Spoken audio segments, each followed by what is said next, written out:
did, you little jerk! What's going on, jerk faces? It's your boy Andy, and you're watching the Circle of Jerks podcast. No, you are not. This isn't Nocturnal Transmissions. I know I'm in the hosting seat, but Rob is dying, and so he has bequeathed me the honor of hosting tonight's episode. Tonight we will be discussing two movies. What was it? The Thing from Outer Space, and then also John Carpenter's The Thing. With us in the discussion is a returning guest. You may remember him from the last time he was on this podcast, or from his own show, the Cut Above Horror Review podcast, Hydraberg. What's going on, guys? And he said queef. I said queef. And of course we have the homeboy Rob, who is dying. If I didn't make that clear, he's dying. Yeah, that's why you're hosting, because I might just die during the podcast, but yeah, the show must go on. The show must go on. Yes. Good to have you back, Hydraberg. We really enjoyed having you on for the Tetsuo podcast.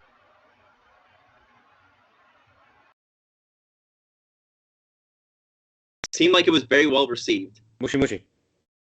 Yeah. And you didn't develop a drill penis, so it all worked out. Well, you can't see from the waist down right now. So. I may or may not have a drill penis right now. Who knows? Tetsuo! No, I'm just kidding. Yeah. But we're coming back to do what I think you kind of said that this was your favorite movie, The Thing. As far this as is like one of my all-time favorite movies, yes. Yeah, and I can't disagree.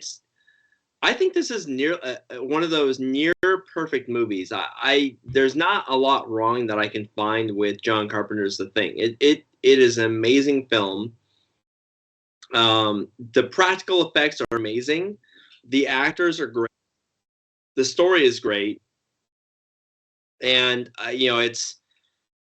was not well received at the time.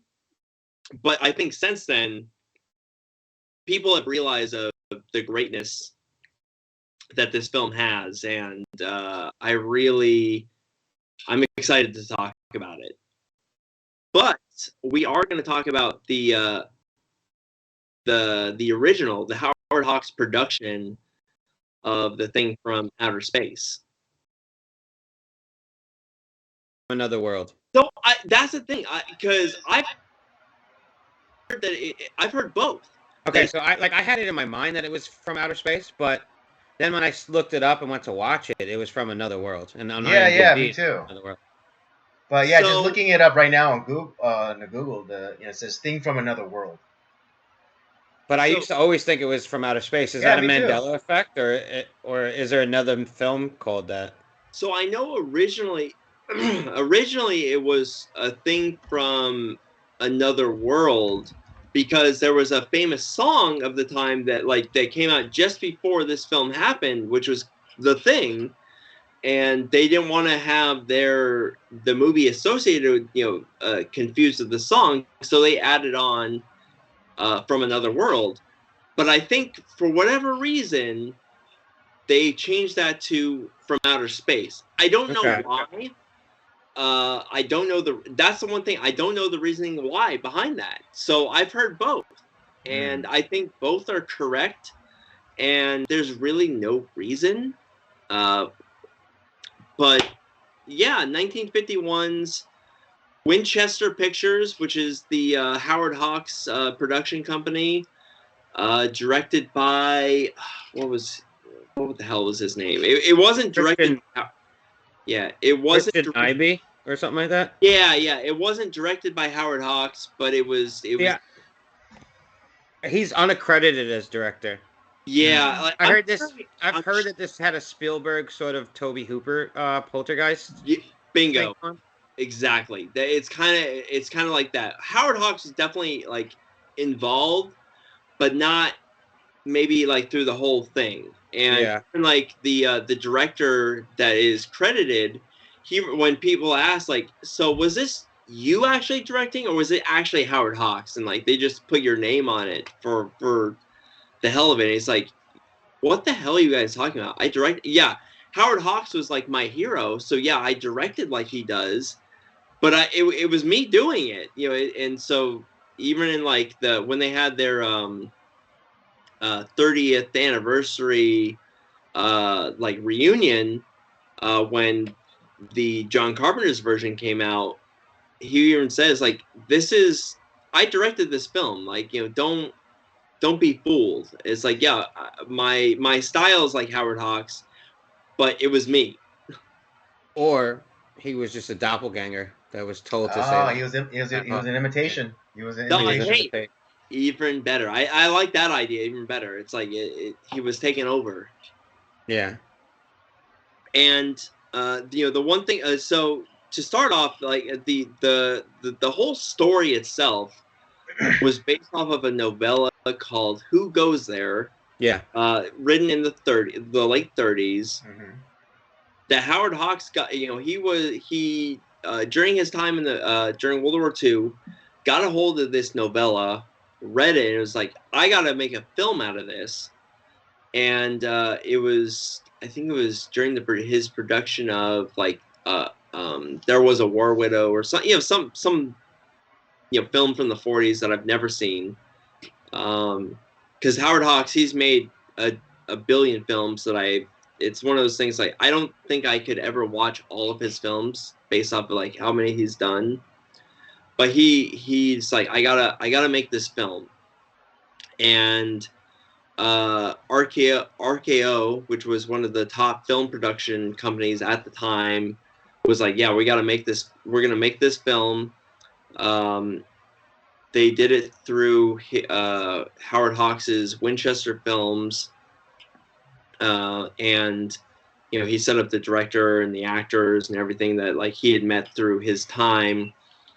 And as actually one of the writers of the screenplay, as they were working through the script, was Faulkner, which is, you know, a very famous author. William Faulkner was a famous author who did a part of the script. But as time went on, the script kind of deviated a lot from the actual source material, because when we read the book, you know, it does deal with a lot of this shape-shifting creature that is able to imitate, you know, the characters in the book, which we see in John Carpenter's version. Yeah, you don't get that as much in this. No, you don't get that at all. Yeah, because it's more of an what is it? Not internal, it might have been but like within like a budgetary thing. True. But yeah, like in the 50s version, it's very much like, you know, just like two personalities clashing, or two perspectives, Ideologies, you know, yeah, the military versus, like, you know, the science. Yeah, there's like the use of force versus you know, trying to learn about the creature. Right. Yeah. What did you guys? Because I know this is your first encounter with the Howard Hawks version. What did you guys think about it? Because I grew up with this version. This is the one I've watched a billion times. Kind of like John Carpenter. John Carpenter feels that this is his favorite film. This is what got him into wanting to be a director and being a filmmaker. I mean, you could see that now that I've seen this original, I can see all the things that he did in his film. Like, I never knew that the title sequence was literally from Carpenter's film was the same title sequence that we get in this, with the light shining through the letters, which is, I just love that title sequence. It's awesome. So yeah, you get that tear and the thing pops up and the lights flying through it. Yeah, I just thought that was awesome. I think this movie's pretty cool.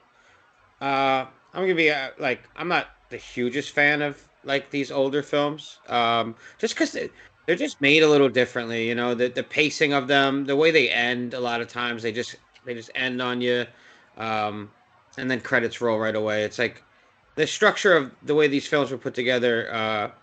I don't know. It's films have come a long way since then, and this is a building block on how films. It was a different time, so like they were still learning about filmmaking, and I think this movie's pretty good though. Like it nails the creature effects. I think there's plenty of moments of cool like horror, I guess, for that time. I don't find it necessarily scary. Uh, I could see possibly an audience back then. I don't know, like there's scenes that definitely have some tension to them, but then they're undercut by like I don't know what. Like one of my critiques is like the dialogue between the soldiers. There's moments where like that seems like they're fighting for their lives, and then in between that they're telling like hokey jokes like with each other, and their facial expressions are just not mimicking what their environment is. It's like this fucking creature's about to bust through the door and kill her. It's the humor definitely undercuts the seriousness of their situation. Yeah, it's just not reflected in their acting. Mm-hmm. And that's just part of these films from back then, I feel like. You also have like the tacked on love story, which to me it was like, why? I actually kind of like the relationship between Nikki and Henry. I did too. I like the innocent flirtation between them, and it's a different type of flirtation that you would see nowadays, where people are just where it's like put it all out there. Yeah, they like rip each other's clothes off or whatever. Yeah, and I like that Nikki is like, I don't mean maybe it's the writing, but I thought Nikki was portrayed pretty well. I don't know, just like I feel like she's sort of like her own person. She's not gonna have Henry like boss her around. She's sort of the aggressor a little bit. Oh yeah. Oh. And she's not like the damsel. Yeah, she's not in the damsel in distress. No, not at all. Yeah. The other thing too, it's funny. Like this is actually, I think, her first film. Yeah, she's top billed, despite like all these guys having a ton of credits before. She does. So as far as like for the time, that's a big deal. As a viewer, you feel like you're kind of worried about her. Yeah, exactly. When you're watching it, you're like, oh, I hope she pulls through. There's not too many deaths in this film, though. No, there's not. We actually don't see. Yeah, they happen off screen. Yeah. It's there's a couple that happen off screen, like they're hanging like they're meat in a slaughterhouse. Mm-hmm. But that's it. We don't actually really see any like deaths. We see injuries, but not deaths. Outside of like the dogs that are killed and like a couple of guys off screen. Mm-hmm. A lot of that's got to be, I guess, because of ratings back. Like what you could Hays show. Code or whatever. Yeah, that's part of it. That's and what you were saying is that this is kind of typical of like the B, sci-fi and horror, and especially sci-fi horror. All those films were not necessarily, they were not the mainstream films. They were the B films. Nobody, although this was of all the films, this was the most successful of its time. This film actually did really well. Mm-hmm. At the time it made, I think it was a budget of like nothing, and it made $2 million in 1951, which is a lot of money. So to its credit, it did really well in the films. People out of the time were actually very scared of the film. It was a scary film for them. Yeah, there are some scenes that have played pretty well with the monster. Like when you first get introduced to the monster, there's that air of mystery to it because you can't see what it looks like through the ice, and when they're storing it and then it starts to melt because Buddy throws the heating blanket over it because he doesn't want, because he's creeped out by it, right? And so like it melts, and then there's like that scene where like he shoots at it and it gets away and you don't get to see it yet, and so like I feel like as a viewer our imaginations are always going to run wild, and we'll create something more scary than the actual thing itself. Right. We see him outside, getting attacked by the dog, so like, oh shit, like he's kind of big and you can't get a good look at him. Yeah. So the actor that played the monster, I forget his name now, but he was one of the main stars of a series. James Arness. Yeah, James Arness. He was one of the main stars of Gunsmoke. Yeah. They actually put lifters on him, so he had like Did. yeah, they put like 1 foot like lifters on his shoes. He was already a tall guy, but it made him over like 7 foot tall with the lifters he had. Interesting. So it made him more imposing. I like that he had like Frankenstein sort of proportions, but they didn't quite play it that way. Like he kind of had his own body movement, his body language. I'm glad you brought that up because that was Howard Hughes, who was the head of RKO Pictures at the time. He's like, I don't want another fucking Frankenstein film. Yeah. I want to have our own monster. And by the end of everything, it's like, well, fuck it, just make him look like Frankenstein. Which he does a little bit, but his body language is a little. It's not as right. stiff. It's not as stiff. He's actually imposing. Like that. There's that one scene in particular towards the end where like they're getting ready for him, and then he surprises them. They hear a breaking window in the next room. They're like, "Oh shit, turn off the lights!" And they're getting ready, and he just busts through the door, and you see his arms like his gears like shredded up from where he regrew his other arm or whatever. Yeah. And he like you could see anytime he hits anything, he claws like a like scratches through it, like big gashes in whatever he hits. So he's powerful. And then they just light him up on fire, like it's chaos. That's the other thing too. So another fun fact about the film is that this is the first film that had a full body, fire stunt like this. Yeah, they went for it. And it wasn't a stunt. It wasn't a stunt guy. James Arness was lit on fire. For this film. It looks dangerous. Like some of it looks like it almost hits one of the other actors, and then when he slashes at the woman, the pillow, whatever she's blocking with, like gets slashed. That turns on fire, and then like they throw more flames on him, and some of it goes right by her, like right next to her. Yeah, people were. It was dangerous. Yeah,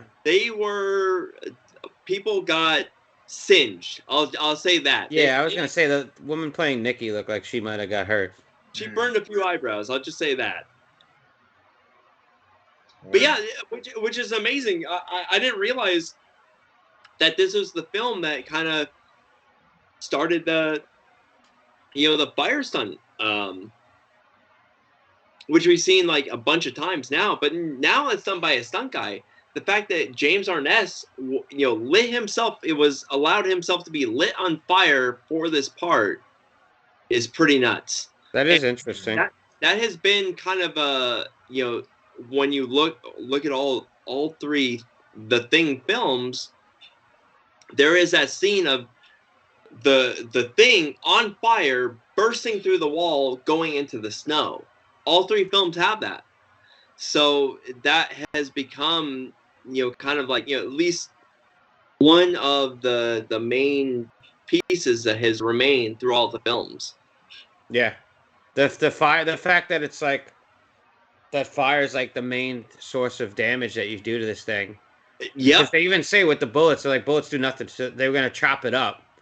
Yep. And that it's because it's like basically made from vegetable matter, like, or it's genetically, it's like the equivalent of like a vegetable. Right, just like one big like cells made up of tiny cells.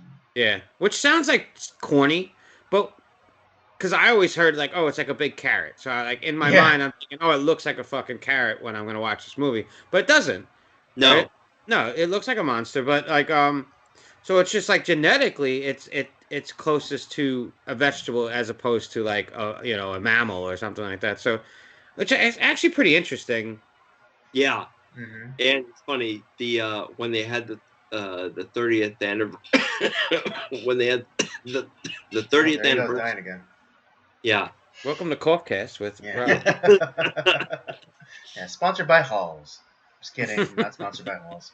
Ricola. Rob got a cough because he was out in the snow looking for the. There you go. Looking for the thing. Trying to do research for the podcast. So. Mm-hmm. When they had the 30th anniversary reunion with the remaining members of the cast, they initially were going to have a carrot cake. Ah, that would have been hilarious. But it they ended up with a chocolate cake. But the fact that they were thinking about that, I think is kind of funny. So you touched earlier, like the division between science and like military force. Like, I kind of like that this film kind of plays that a little bit. Mhm. You don't really get that in Carpenter's film, Because but you do get a little bit of that in the 2011 prequel to Carpenter's a film. little bit. Well, not so much the military side, but you get The the division. scientist whose ethics are questionable, and he's Right. willing to Okay. put people's lives in danger because he wants to do more research on this thing. Or Mhm. Yeah, so you kind know, of the like a little bit of scientist in like this one, reckless abandon. yeah, like Carrington in this one is just like he's an odd duck too, man. Like Yeah. the guy who plays him is just he's so weird. His dialogue. He just doesn't give a shit about No, like he human. doesn't. Like he's given up on humanity. I He's like, know. you I are mean, better than us. Know about this You thing. are better. Yeah, he's like, you're so intelligent. You're like a squash. We need to know more about you. And I do like. I think. Oh, excuse me. This film fills in some of the gaps too that like Carpenter's film doesn't touch on as much. That I sort of liked. I sort of liked like it shows them finding the ship and then like taking the frozen body out of the ice. It shows them like the snafu of like, hey, our thermal detonators, like, or whatever they are, bombs, like they fucked up the ship, which they Mhm. were supposed to try Yep. and keep together. And then So, this film had it has the reporter, the journalist, right? What's his name? Yeah. Scott or whatever. Mhm. I think his Yeah, last name Scott. was Scott. So here's the thing about that explosion too. So that whole scene that was filmed at RKO Studios in Los Angeles, and they had like the actual surroundings of that that was all a matte shot that was done in like a 360 view. So it looked like you're in this like snowy wilderness of the Arctic Circle where they're at. No, that was all done in a studio. The explosion was real though, because they ended up setting that off at like when they did that scene.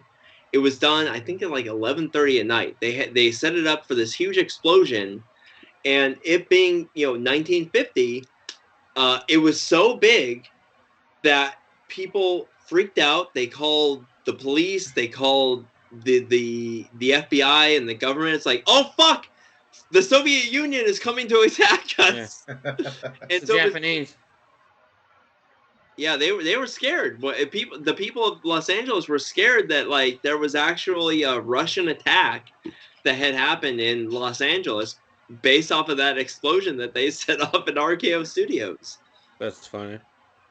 Um, Yeah, it's the actual ship crash too is like it's kind of funny that like the special effects to show the spaceship in this they're not that much better than 1982's or much worse than 1982. not really. No. Because in 1982, that's one of the worst parts of the special effects is those drawn on. The spaceships are basically a drawing in the background, and the actors are kind of just playing in front of it, I believe, or whatever. Yeah, and that's Oh, the big crater, right? You're talking about? Yeah, they show like the top of the spaceship. It's all just a painting. Yeah. That's one thing about like I don't know what maybe it's because of like the film quality or whatever, but like those older movies, when they do like those paintings and matte shots, it feels almost more real than some of like right. them doing it in like kind of like the more CGI modern stuff. times. I think it depends on the lighting, maybe too. Because like I recently watched Aliens, and there's a scene in the hangar in Aliens when like the Marines are getting equipped and ready before they touch down on LV-426, and you could tell it like the Harrier jet, whatever it is that's in the background, like it's not really there. It's a painting. It's a matte painting. Yeah, but it looks good because it's darker in that hangar bay. True. That's where I think it's like I think it has to do with like the black and white and like with the film quality too. I really think that does play a part in it because like I said I grew up with the Universal monster movies. There's a lot of matte shots in those Universal films, and that's where I'm like, yeah, it like I said, I think it just has to do with the lighting, the film quality, the black and white. I think that does like where in the original film it does look a little bit more realistic, as opposed to the Carpenter film. That's like the one thing where I'm like, okay, that's maybe the one knock on Carpenter's version, and I do agree with you on that. The black and white, like you said, that probably could have been a huge benefit for that to blend all that, because there's no difference in color. You can't see really, so I feel like images like that just kind of it just works. Yeah, because the mistakes in that shot, I wouldn't notice in like the only problems I notice are when people point it out, and I'm like, oh, okay, I see the issue. But like when you're watching the film, you don't really think about it, or if you don't know about it, you're like, you don't see it. And I think black and white and the film quality and the black and white definitely hide a lot of the problems. Yeah, imperfections. Of film. Kind of like what we talked about with like Tetsuo last time is that like if that film was in color, we would see all the problems. Oh yeah, it would have looked like trash. Yeah. But I mean, it kind of was trash because that's what they were using to create the but metal, the Iron Man. Fucking awesome. Yeah, in black and white, it all looked like perfect. Yeah. Worked for that style. I thought for an older film, this I watched this on Amazon. It looked good. Like, it was pretty crisp. I don't know how many times when it's been remastered last, but it looked good. As opposed to probably what it originally looked like. It didn't have like that nasty film grain look to it. Like it looked pretty crisp. All the scratches and whatever from overplaying it. It's definitely. I have a feeling it's definitely been remastered because it has to be. With those films, why before why people are so obsessed with like I gotta go watch the film as right as it comes out. Well, nowadays that doesn't really matter because of digital filmmaking. Yeah. But back in the day with actual film reels, you want to go to the opening show because that's going to be the cleanest, crispest, nicest view of it. Exactly. Until they start spreading it around the country to show at other theaters. Yeah, and all the dust and all the theaters scratching up the film. And you can definitely tell when a film has not been remastered, but it's like it's been digitized. It's been so that everyone can watch it, but it hasn't been remastered. Because I've watched a lot of old films. So it's like it is scratchy as fuck. Like the film we earlier this month that we did with our Winter Wonderland month is Snow Trail. That film has definitely not been remastered. It is not a good quality film. Like the film quality is really bad from 1947. It's been made available so that everyone can watch it. It's from a similar, almost around the same time as this film. Same time, yeah. And it's from Japan too. That's the other thing. It hasn't been restored, hasn't been redone, but it's been preserved. But it's been preserved in its in its bad quality. And that's so thankfully, like with this film, because I think a lot of people love it, that it has definitely been restored because the version you get on Amazon is really crisp. Yeah, it was. Do you guys ever go to the theater to see any like 35 millimeter productions or anything like that where they? Not recently. I have been for some films that I really love. It's a little off topic that. Yeah, I do like going to like those revival shows of these old films. Like I think I've been for like Bullet. I think I went one for like Lawrence of Arabia. So I've been to a few of those shows, but I would love to be honest, if I had my choice, instead of watching new films, I would rather go watch old films in the theater that I haven't. Just to be able to see them in the theater because they're not out there anymore. Like you missed that opportunity when it first released. Right. Yeah, I'd love to go see like Wizard of Oz in theaters for the first time. The only time that kind of happened for me is when I went to this event at the Academy, and they played Godfather 3. Ugh. Yeah, I know, not the best, but there was a nice Q&A with some of the cast, and actually, surprisingly, Francis Ford Coppola ended up showing up, and he sat in, and he got to talk about the movie, and it was that's great. cool. Yeah. There's a cinema arts center not far from me that does like they play movies, and then they have a small movie theater. They'll play like new releases, but some of the indie ones are like. Mm-hmm. I actually went and saw Terrifier 2 there because it was like one of the few theaters that was playing it at the time. Mm-hmm. But they have a thing that I don't know if it's run by them or someone uses their theater, but it's called Retro Picture Show, and they do horror films, and they do them on the original film. And so like they'll do like double features or triple features late at night on Fridays. And I'll buy tickets for that and go see. So like not too long ago I saw Texas Chainsaw 2 and Texas Chainsaw 3 together, double feature.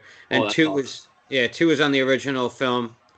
And there was a couple times where literally like something happened with the film, like it fucking looked like it snapped or something. They had to go. Oh no! Someone had to fix it, and there would be like a 10-minute break, and it kind of sucks when that happens. But it's kind of just cool to see the film though, like the film quality when you're watching it. And actually, it wasn't original 35 millimeter, but it was. I went to the theaters during the summer, and I saw the thing. When they re-released it for the 40th anniversary or something like that. Yeah, you talked about that on A Cut Above, and I was like, yeah, that would have been awesome. Yeah, it was pretty cool. I mean, apparently Rick Garris or something was Mick Garris was out there. He said that I don't know, they didn't put out like the best quality version of it or something like that. I didn't notice. To me, I was just excited to see it in the theater. Like I was just like, man, it's one of my favorite movies. So yeah, it's definitely I don't know if where I would put it on like my all-time list, but definitely on the horror list that I have, like it's in the top 5. It's amazing. Yeah, it's just I mean, I know we're talking about the older one, but for me, there's just something about it that just I like. Just like any film, I feel like that you love. You see past its flaws, like they just don't bother you, because the overall experience of watching that film, that the joy that it brings you, just outweighs that. Yeah, for me, like an ultimate like Halloween double feature would be the original and John Carpenter's version, like back to back. I think that would be an awesome double feature. I'd go to that. Me too. I just like I said, I grew up watching. I've watched the Howard Hawks version like 100 times. Really? My grandfather was a fan of like the old Universal monsters, and he also he watched a lot of like the the 40s and 50s like horror films. Yeah. This included, and I grew up watching a lot of those RKO, American International, B horror films, sci-fi horror films.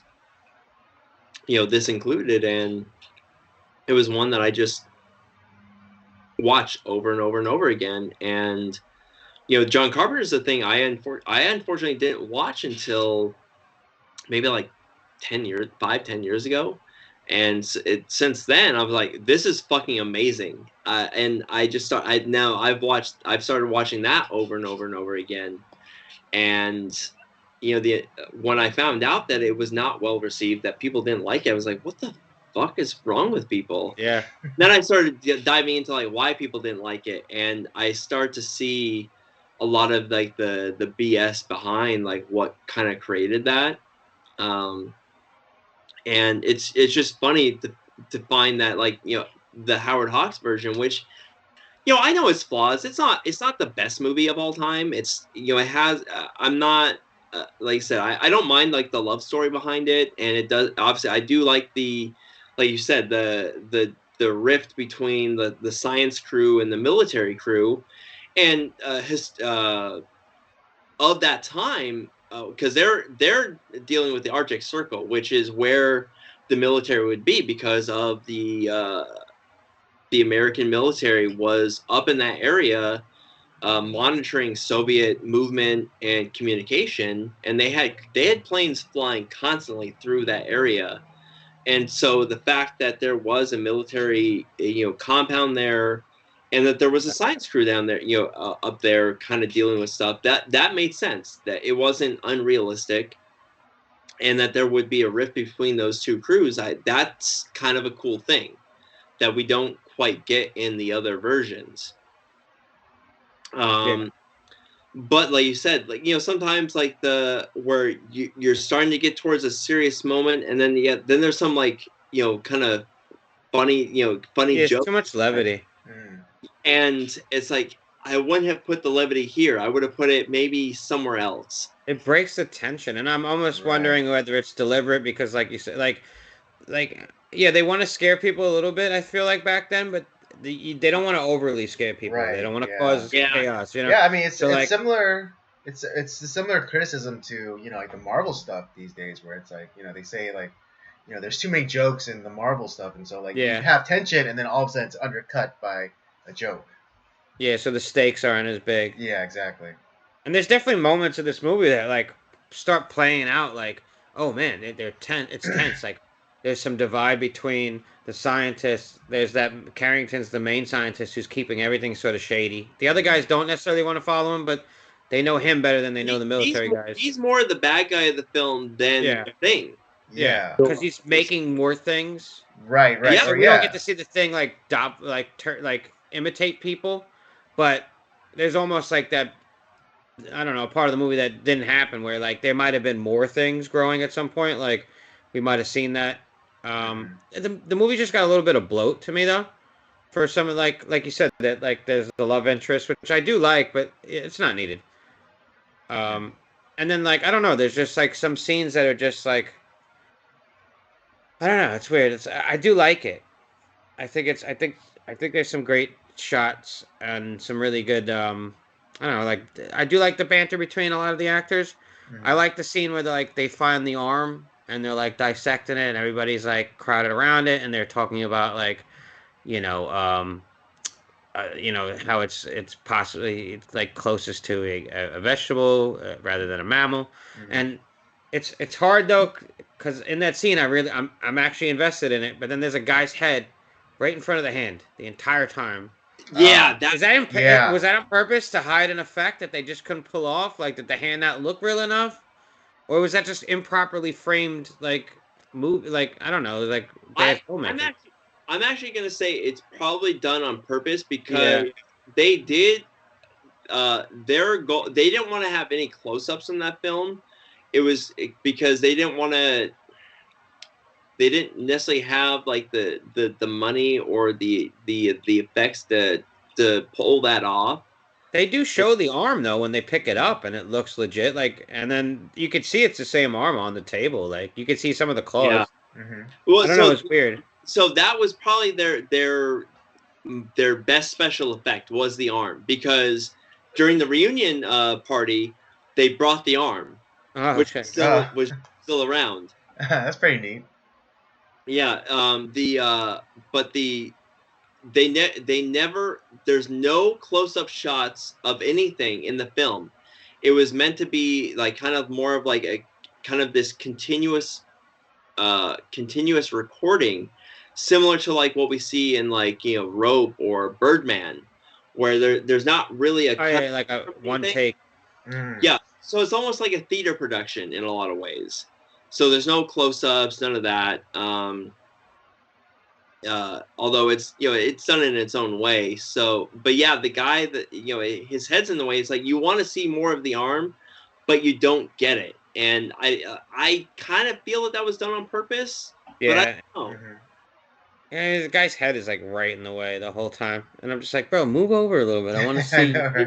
You're like doing this because they're taking samples from it, so maybe they weren't going to be able to pull off the whole sample taking. Like, we're not going to cut a piece of this thing off in front of the camera. So like, just put this guy in front of it. But that's one of the scenes that literally has me invested. I'm like, oh, this is interesting. Like, I'm sort of interested in Carrington's like what he thinks, and then the other guy's like he's the expert on like plant life and stuff like that. Right. So. Yeah, the telegraph vines and like all that stuff. Yeah, I found that really interesting. But I'm actually really glad that you liked it. I was kind of concerned that it was like that you weren't gonna like it, and I was really like, oh man, if they don't like this, I figured because John Carpenter likes it. That was the movie that got him into filmmaking. I was like, I was hoping that you were gonna like it because I like the film too. I have issues with it. I think it's got pacing issues. I think yes, it's a little long in the middle. Yeah, there are a lot of fair criticisms in some for scenes. An hour and 7 minutes, it's a pretty slow film. Feels longer, yeah, and it doesn't overstay its. And then it just ends too, which is sort of just like what? Like, give me a little bit of more resolution. Look to the skies. Yeah, and it was like, oh yeah, there's your positive message, folks. Right. That's your poster. That's typical of a film of this time too. I know. Films like it's gonna end on a positive note. Similar to like when eventually we're gonna have all you guys on to do the original Nightmare Alley. It does kind of leave on a more hopeful note as to the remake does. Yeah. But that's because of that time period. They wanted to have a more hopeful ending. Which nowadays nobody gives a shit about. But I like this. There are very interesting things in this film, though. Like the duality of the I don't know, either force and violence or critical scientific thinking being the two train of thought. Like, and I feel like both can sort of be harmful. Whether if you delve in too deeply into either, like if you use just force and just to get rid of a problem, that's that doesn't really solve anything. And then wanting to know too much or too much knowledge can sometimes be harmful too, especially when you're not paying attention to what's going on. Like people getting hurt by this creature, and Carrington's so wrapped up in that. And right, yeah, I feel like two him of and his Henry colleagues are died. different sides of the same coin, sort of. Yeah, two of his colleagues died, and he's just like, I need to know more about this thing. It's like it's killed two of your guys brutally too. Like it drained them of their blood. It slit their throats. Mm-hmm. I see. That's the other part that I thought was kind of cool is that in similar to like a vampire, I guess. Yeah. It fed off of the blood of people. That was because they couldn't pull off the reason why the script changed so much is because they did want to do like what was in the book. But they couldn't pull that off at the time. They couldn't do like a shape-shifting thing because they didn't have the budget for it. So they would have to do several makeups for other actors to look like a monster, or one of those time lapse like Wolfman type. Wolfman time lapse. They didn't have a Lon Chaney Jr. Yeah, so that would have been tough. Yeah, and they didn't have the budget for it either. So I was waiting to see like one of the flowers turn into like a little person. Oh yeah, me too. Like human qualities to it. Yeah, like at least like paint a face on one of the exactly flowers. like the fly almost like just like the fly. Feed me, Seymour. Yeah, feed me. But yeah, no, Andy, what did you think? Did you like your viewing of it? Because we watched it together. That was your first time too watching it, right? That's correct. Yeah, and I would say I enjoyed it. It's criticism, for the time and kind of like political climate that it was made at the time. So it's you could lobby those criticisms at it, but it was still a thoroughly engaging movie. And there were some parts where it's like that doesn't make any sense, especially like the reporter guy Scotty. He was up in like the Arctic Circle with only an overcoat on. I was like, how does that happen? He looked like he was getting ready to like go back to Manhattan any moment. Yeah, exactly. I was just like, I think the problem was because part of it was filmed in the Los Angeles Glacier Park. It was filmed in an ice house. Yeah. So it wasn't actually the Arctic tundra. They actually filmed in several locations, like where there was, I think, a place in Minnesota that they were filming at, and it was cold, but they never actually got any snow there. I gotta give credit. I'm sorry. Go ahead. No. I was you go, Hydraberg. What were you saying? No, I was just gonna say, as far like John would be impressed with this film because you can see people's breath, and that's a big thing. Oh yeah, because what is it? The Nikki when chick, it's actually supposed to be cold in the scene. Yeah, you see their breath. breath. That is because they were in a freezer when they filmed that scene. I believe Okay. it. I believe. Which Yeah, I and that thought was was smart. yeah. Like because Nikki came in, it's like, oh yeah, I can see your breath. Say Yeah, that Nick's again. the one that Oh, notices. I'm bald. Like, what the hell are you like? You're like they were making that actually. See that period of dialogue was funny. That actually for me worked. Yeah. It was this moment of levity with like kind of him making fun that he's bald and he has bad breath and all that sort of stuff. But yeah, because this wasn't like a Frank Capra type of like trying to create the breath with like the dry ice in their mouth. Mm-hmm. They actually were in a freezer, so that's what made it work. Mm-hmm. Yeah, and I appreciate those. Though that effort. Even with like the oversight of Scotty just being out in the Arctic tundra with an overcoat on. Just that like attention to detail. Like I can forgive. I mean, the that's other the one stuff. thing. The one thing that does for us as an audience member, though, it keeps Scotty separate, right? So we can point him out in the group constantly. Mm-hmm.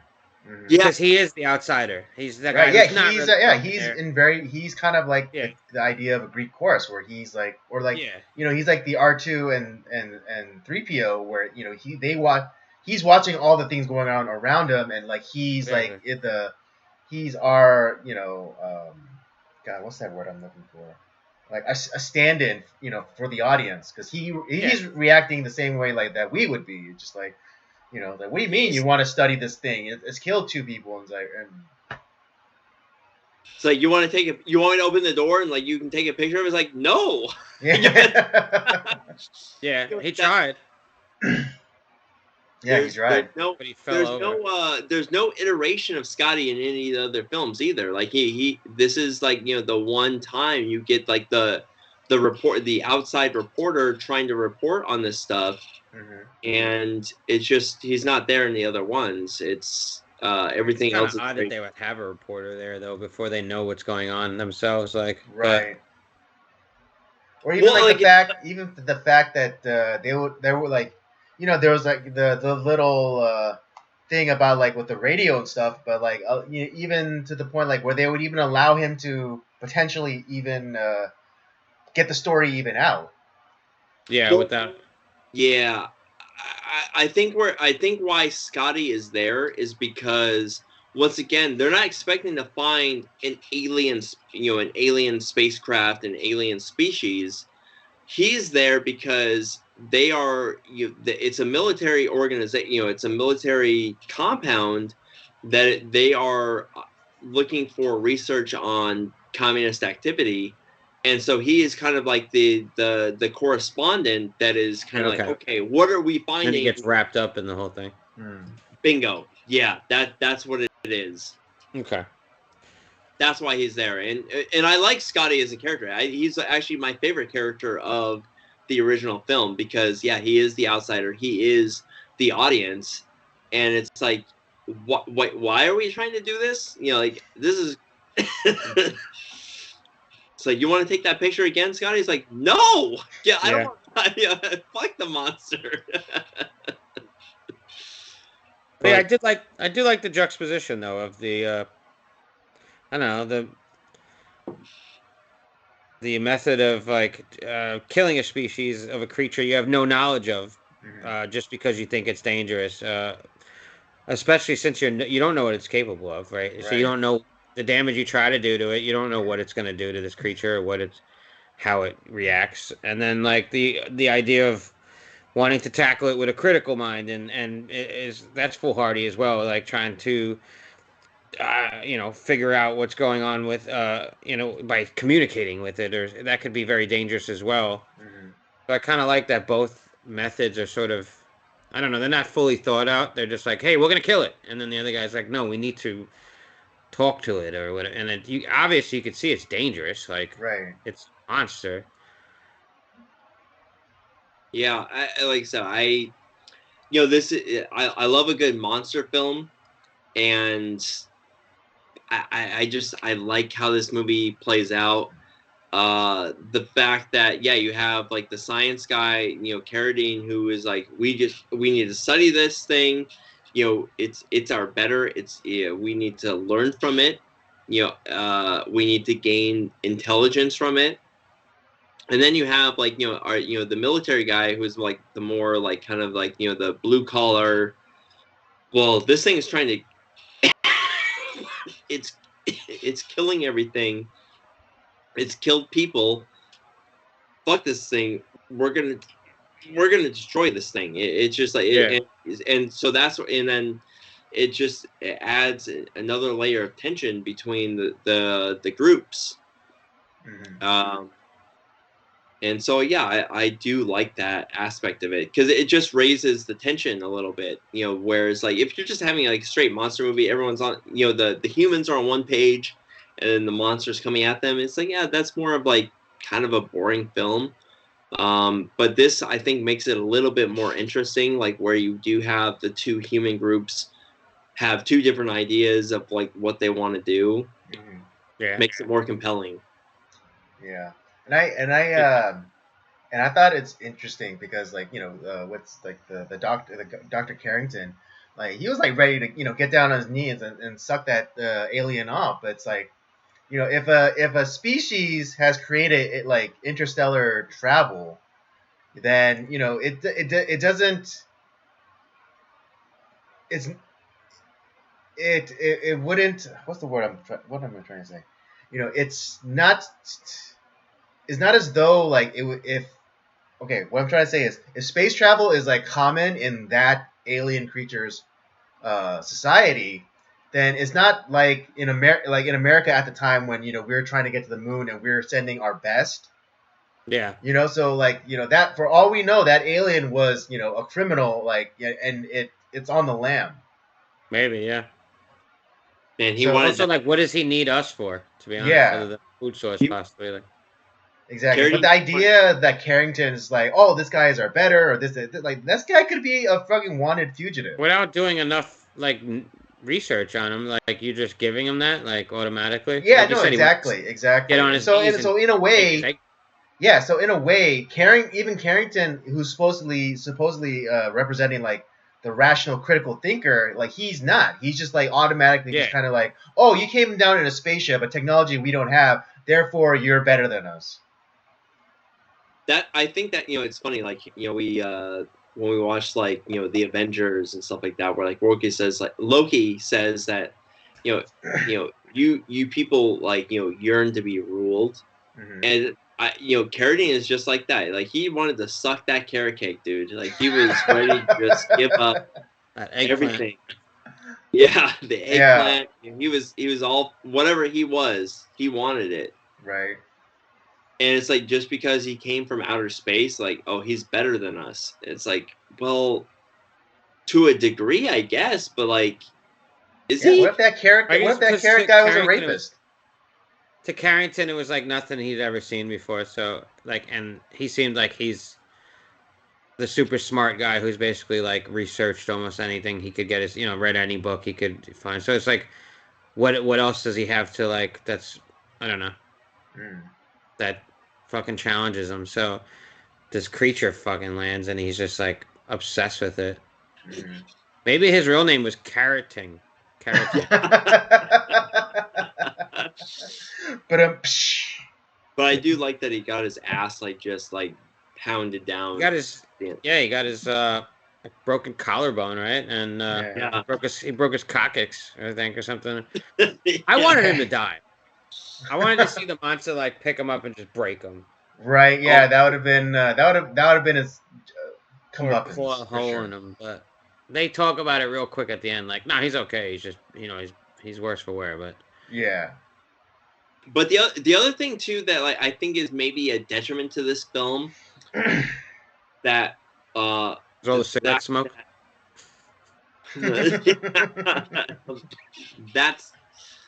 That's one, but the where there's also there's a lot of characters. Yeah, there's too many. But on top of that, there's also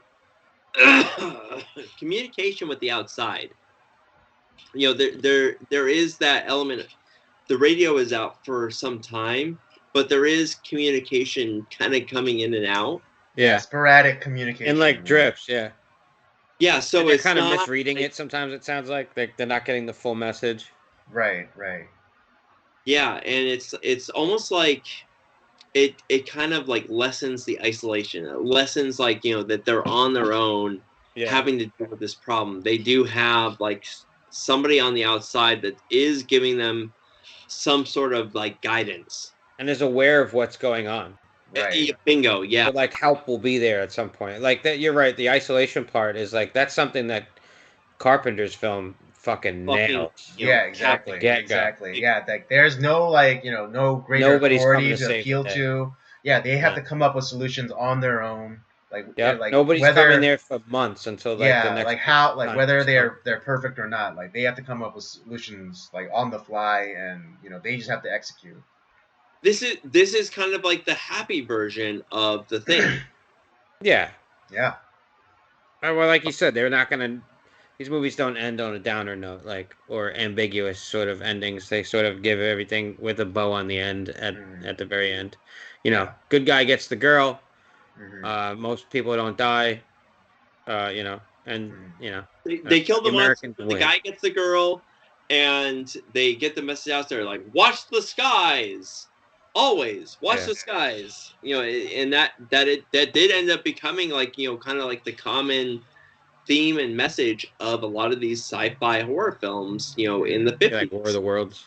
Yeah, War of the Worlds. This was more successful than War of the Worlds, which for whatever reason, War of the Worlds, ended up becoming the more popular film.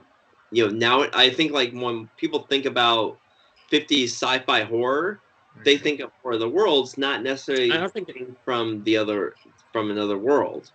I feel like it's not necessarily the film that people think of as much as the broadcast that scared the shit out of people. Oh, that people thought was legit. Yeah. I'm also thinking of The Day the Earth Stood Still. Okay. Yeah. People remember over this one.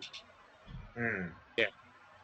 But yeah, War of the Worlds is another one that, like, it's kind of like, one of those iconic things based off of the Orson Welles broadcast.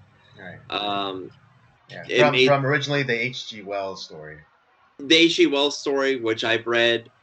I've listened to the broadcast of Orson Welles talking about the story. I've watched the film. I watched the remake, which is horrible. The Tom Cruise one? Jinx, you owe me a Coke. Yeah, the Orson Welles, the remake of the War of the Worlds is a horrible film. It sucks. You're talking about the Tom Cruise one? Yeah, I don't like it. Yeah, I didn't mind that one. It's okay. Well, I never saw it, so I can't opine. I really liked the sound design in that movie. It's been a while since I watched it though. Speaking of sound design, I like the creature in this film. They do some pretty cool noises with him. Like when he attacks in the main room, in the bunk, and they light him on fire. Like the alien, like sort of growls that he's letting out, are really cool. And like, if I'm not totally mistaken, I think that might be the same sound effect they use in The Thing, in certain scenes in '82. So like when Bennings goes outside and he's like half thing, I guess we could touch on it now. And then like they torture him. I think that like this, he lets out like a howl that I think is like possibly a soundbite of this one, changed a little bit, or. See, I was thinking of any trivia on that. I was thinking Invasion of the Body Snatchers when I was watching that, but you might be right. Invasion of the Body Snatchers, what? The 70s, the 70s version with Donald Sutherland. Yeah, I guess, but yeah, because like I noticed, I've only watched it the once, but the creature in this definitely does make some like weird howling noises when they light him on fire and he comes to the room. Yeah, you're right. It's not just like a regular growl. It's like a little different. Right. And I'm sure you're right. You're probably right that it's more of Carpenter taking from this the original version, and like kind of doing maybe his own like twist on it. I mean, I could be wrong, but it sounded kind of familiar, and I'm wondering if he took that and sound guys, they'll play with it a little bit, maybe so it doesn't sound exactly. I think you're right. Yeah, I wouldn't be surprised. You're absolutely right on that. I for whatever reason, I just based off of his like just the look of Bennings, like and like when he looks over and he's doing like the, yeah, I just thought of Donald Sutherland in Invasion of the Body Snatchers. See, I can't. To me, that's just Bennings. Like that's just that scene. When I see that scene, that's all I see is that scene. Yeah, you're right. Like I don't see anything else that influenced it. But yeah, but I'm glad you guys like the original. It's one of my favorite movies of that time. Like I said, I love a good monster movie. I love that era. I've watched a lot of shitty films from the 50s and the 40s and 50s. Like I said, I grew up on Mystery Science Theater 3000, so I've watched a lot of those type of films. Mm-hmm. But this is one of those that is a good film. I think it is. It doesn't. It has its flaws. But it has a lot of great stuff in it. I think so. Yeah, and obviously it leads. It inspired Carpenter to do what he does as a filmmaker. He ended up doing a bunch of stuff because he loved this film, and he wanted to do a lot because when he had the chance to do The Thing, he was like, "Fuck yeah, I'm all for this." Like he was so excited to do this film. Like when I think it was Universal that bought up a lot of the rights of the when RKO failed. They bought a lot of those film rights, and they offered up The Thing to John Carpenter. Is like, yeah, I'm going to do it. Which is probably a huge risk at the time. They're like, well, okay. But they actually were Universal was remaking a lot of the RKO pictures at the time. I mean, it was RKO did all sorts of stuff. They did westerns, they did dramas, they did horror films, all sorts. They did all sorts of stuff, and so it was just kind of like one of those things that it's like you want. And he had done, I think before he had done this, obviously he had done Halloween. He had done like The Fog. I forget what like his first film, like the first film he did was, but yeah, he did like Halloween. He did The Fog. I think he did Escape from New York before this, and then it was this film, and he got offered to do this film. He's like, yeah, I'm gonna do it because that was his favorite movie of all time, and he loved this. He loved the novella, so. Escape from New York, it was 81. The Fog's 80. And then Halloween was 78. Yeah, and The Thing is from 82, or at least that's when it was released. Oh yeah. So this is his. So The Thing was his fourth film. Wow, he was a busy boy. Yeah, and he was, and we'll talk about this a little bit more, but he was on the way up to becoming kind of like what we see of like Scorsese and Coppola and Spielberg. Yeah. He was on the way. Because those three films had like kind of taken him to another level, and then what happened with the reviews with The Thing and how people denigrated the film kind of derailed his career to a degree. I mean, because we still think guys like myself and definitely a cut above still revere guys like John Carpenter who've done a lot of. Still feels like he's done a lot of great work. I mean, if you ask me to pick one of my favorite horror filmmakers, I'm going with Carpenter. Yeah, of course. Mm-hmm. And he's a great filmmaker. He's done a lot of good stuff. But he's a grumpy old man, but he makes amazing. I feel like he makes really good movies. Well, this is the film, and everything that happened with this film made him into the grumpy old man that he is. Yeah, I could see that. He got shit. Yeah, you watch the interviews that he does talking about The Thing and like how people like talked about it. He's still mad. I could see it because, dude. I mean, if we're getting right into The Thing, like, it's a near perfect film in my opinion. It is. And I feel like it's some of his best work. And I feel like he put a ton of his his own like soul into it, and I think that's why it translates on on film for everybody. Like most people that like horror are in love with that film.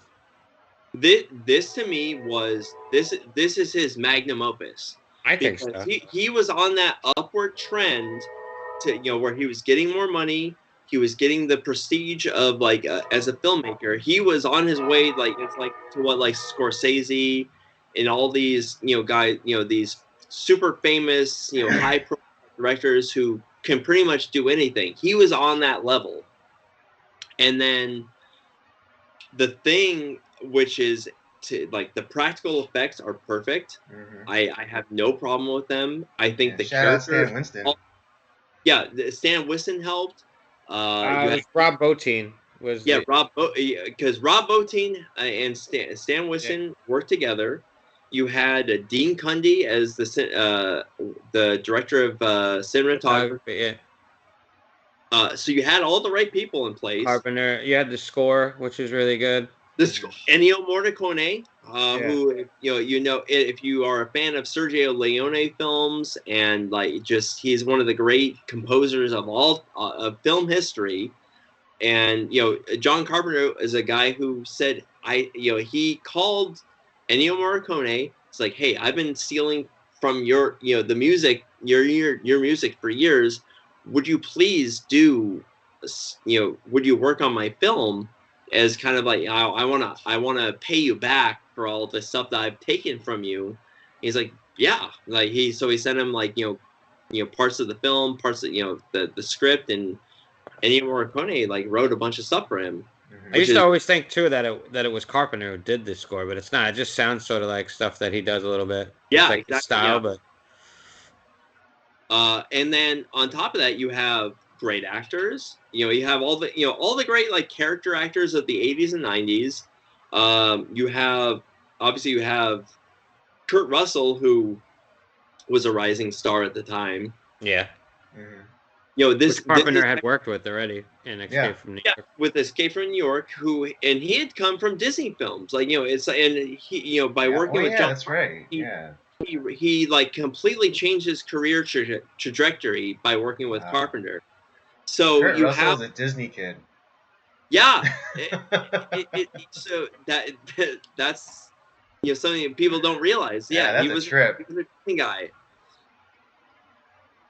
You have Wilford Brimley, who is super famous, with all his stuff that he did without a mustache, which is really weird in this film. Yeah, it was very jarring.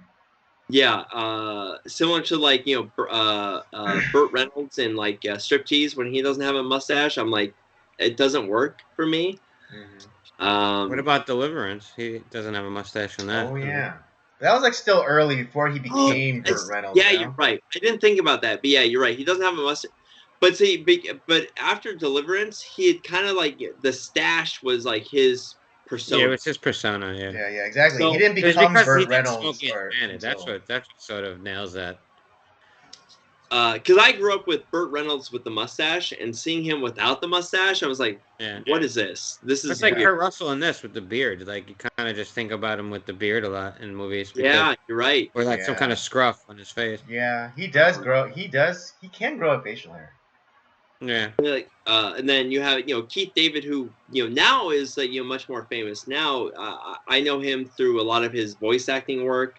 I'm a big fan of the Mass Effect video game series.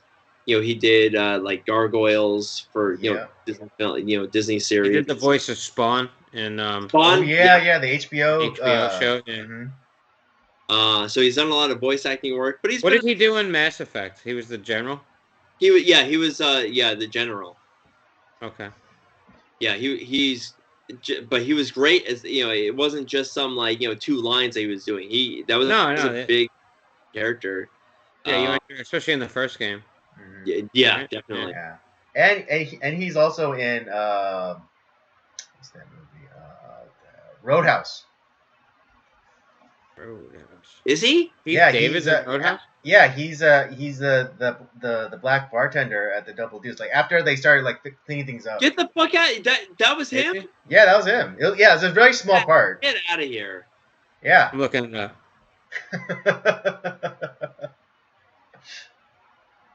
Oh man, I haven't seen that movie in a while. Yeah, it's a very small part, but like, yeah, I remember I watched it one time, and then like the credits are rolling, and it's like Keith David. I was like, oh my god, that is him. There he is, Ernie Bass. Yep. Jesus Keith Christ, I didn't David. know, man. Mhm. We reviewed that movie too, and I didn't think about that. Yeah, that's Yeah. oh man. You did Roadhouse? Yeah. It was a very small part. He was the bartender towards like the end, after the double deuce gets kind of like cleaned up a bit. I love Keith David. Yeah, Yeah, he's great. He's yeah, got and then gravitas. he was also the general in Armageddon. Oh yeah, you're right. But yeah, like so when you look at the thing, it's like it has great actors, it has great writing, it has great music, it has great cinematography, Great score. and then it flopped. I don't get why it flopped. Was it just too So gory at the No. time for people? there's two things there to me. There's two reasons. One, E.T. came out 2 weeks before this. Okay. So and John Carpenter talks about that a lot too, where it's like E.T. came out 2 weeks before, and it's like this like kind of like happy family friendly alien movie about like it's like it's and with a movie that I've seen maybe 2 times, and I haven't seen in maybe like 30 years almost. It's a good movie. I mean, it definitely I like I said, it's defined not my bad. childhood. I don't hate E.T., but who's talking about E.T. nowadays? Not many people. Yeah. And then the other problem is that because of the success of E.T., and that was kind of like they were thinking of like alien movies were kind of like moving more towards like this family friendly thing, and like this kind of, and so all the critics were like, oh, it's too gory, and it's like if you want to have like a barf bag episode and blah blah blah, especially like Roger Ebert was like the big culprit. Oh yeah, I hate him. He's such an asshole when he's talking about this movie. It's like what movie are you watching? In retrospect, so many films that he hated on are seen as classics nowadays. So he didn't know what the fuck he was talking about. No, he does, and that's why to be honest, I think that nowadays, because there isn't quite that same barrier when it comes to like film critics and like the audience. Yeah, because a YouTuber could be a film critic nowadays. Like, yeah, it's like, and like I said, you guys talk about horror films all the time, and I think even like the films that you talk about good films, you talk about bad films, but I think you're very fair when it comes to all the films. Like you're not just shitting on it because it's like, oh well, it's not a horror film, so we hate it. Like you guys talked about Nightmare Alley, and you loved it, and that's not technically a horror film. nah. And Andy and I, we talk about anything. Yeah. And it's we try to come at it like looking at all the aspects, like did the history behind it, like what was going on with the film, and then like what was that, what do we actually see on screen. And there's times where we're like, yeah, this film's okay, it's not good, it's not bad, it's the flaccid buck, as you guys talk about. Yeah. I mean, this film's over 40 years old, and I think it holds up phenomenally. That's what I'm talking about. Who's compared to like The Thing and E.T., what talks about more? The Thing. Yeah, I mean, like this movie's like comfort food for me. Like I'll put this on. I can watch this at least once a year. Yeah, I mean, like I said, I've seen, like I said, I watched the Howard Hawks version 100 times. This is a film I'm gonna watch probably 100 more times. Like I love this film. It's so good. And I even think without this, like I know this film's known for the special effects, and they're amazing. But even if you took those out of this film, and let's say you put in the monster from the Hulk version, like it'd be great. It's still got the atmospheric tension. It's got the isolation. It's got great acting. It's got a great score. It's got all the things that create a great movie, besides the special effects. I mean, I know people remember the special effects so much, but I think even if like you did take it out and you just had some ambiguity about the monster and you didn't see it enough, like that could have still been a cool film. Yeah, they did the Jaws. Everything they did the whole Jaws thing and then revealed it at the end. It was there's a good amount of this movie where they don't show you right away what's going on. I mean, the movie definitely jumps right into it as far as pacing. I love the pacing of this film way better than say like the original, in my opinion. Yeah, and so normally, like in these type of films, the more you see the monster, it's like the less you're scared, right? But Right. this film is different from that because you see the monster a lot. You see the thing a lot, doing its thing. It's like every time you see it, it's like, fuck, this is like, oh, it's gross. It's scary. Like you like It you're doesn't just have a like, definitive like shape, you know. Right. yeah, Yeah, that's what I love about the Carpenter thing, because yeah, it could become anything, and like and then become grotesque, and then it becomes even a worse thing. Yeah, As, because in this, yeah, as opposed to the Hawk version, where it's like it's just it's a dude with the makeup and the yeah, lips. they were It's like, limited. yeah, you're limited. So I thought yeah, you said it's lips for a minute. I was oh. like, oh, did he have big lips? I didn't notice. Yeah, I'm sorry, lifts. Yeah, no, I got you. But see, and then the other thing about this film too is because when we were on your podcast, I talked about what we talk about here on our show all the time is cinematic archaeology, Mm-hmm. and especially that scene in like the dog kennel is the way that the thing is starting to like transform as it like envelops the other dogs. I guarantee that the writers and creators of Stranger Things, that's what they were looking at when they created their monster. Yeah, This is a film that created cinematic archaeology. Like maybe this film was created off of I mean, it's a remake of the old yeah, original. it's a remake, but like this remake is like what most people remember and recognize. Yeah, And so it has spawned its own archaeology. Like a lot of people have taken things from Carpenter's version and brought it into their own thing. I like just the opening of this film. Although I always forget that there's a scene with the spaceship in the beginning. Yeah. I always For some think reason, of, like, I always Yeah, me think too. I forget that too, because I I just always think forget of that they show the this helicopter cheesy chasing the spaceship. dog. Yeah. Yeah, but they show the cheesy spaceship fly, and it looks okay. Like I watched the 4K version today, and it looks alright. But it's a dated effect. But it pulls in, it approaches Earth. But what the best part is just like then you get the title sequence, which I never knew was the same sequence as the original, which to yeah. me is.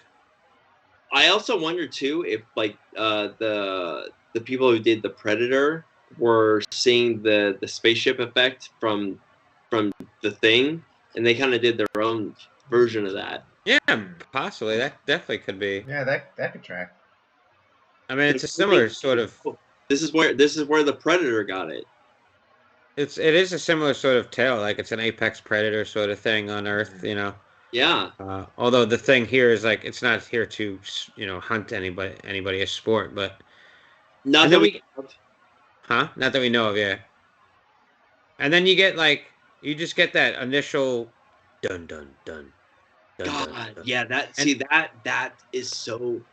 That sets the tone perfectly for this. Mm-hmm. As soon as it kicks in for me, I'm just like I lean back in my seat and I'm like, all right, I'm watching the thing now. Like I'm there. Right. So, why don't we talk? Like, so you guys are more familiar with John Carpenter's thing. When did you first like? We'll start with Hydraberg. When did you guys first watch the thing? Like, what got you into it? Like, where did you see it first? I saw this in the late '80s. I want to say. Okay. And I never knew for the longest time that there was an original. Like I was just like, no, this is the thing. It's like it's John Carpenter's the thing. Until like I got older and started learning more about film, and like older stuff, which is obviously still a gap for me.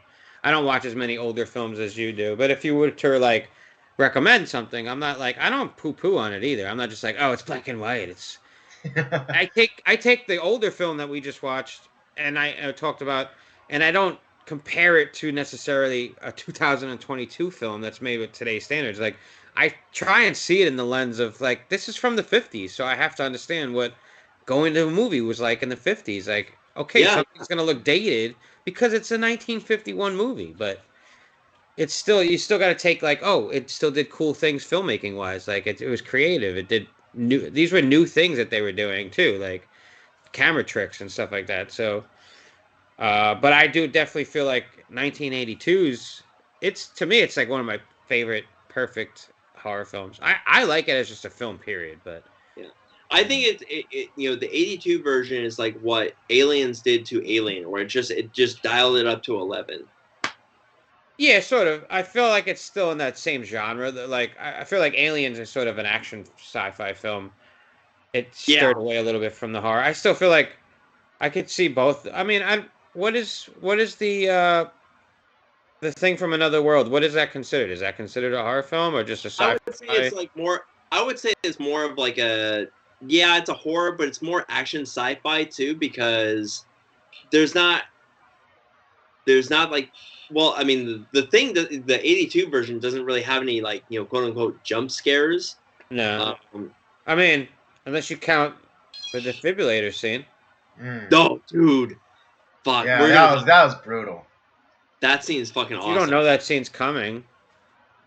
But I would say that, like, it's more, for the time, I would say it's like a horror sci-fi, of its time. Like, like there's so many of those films, though. Like, obviously you have The Fly, you have this film, you have,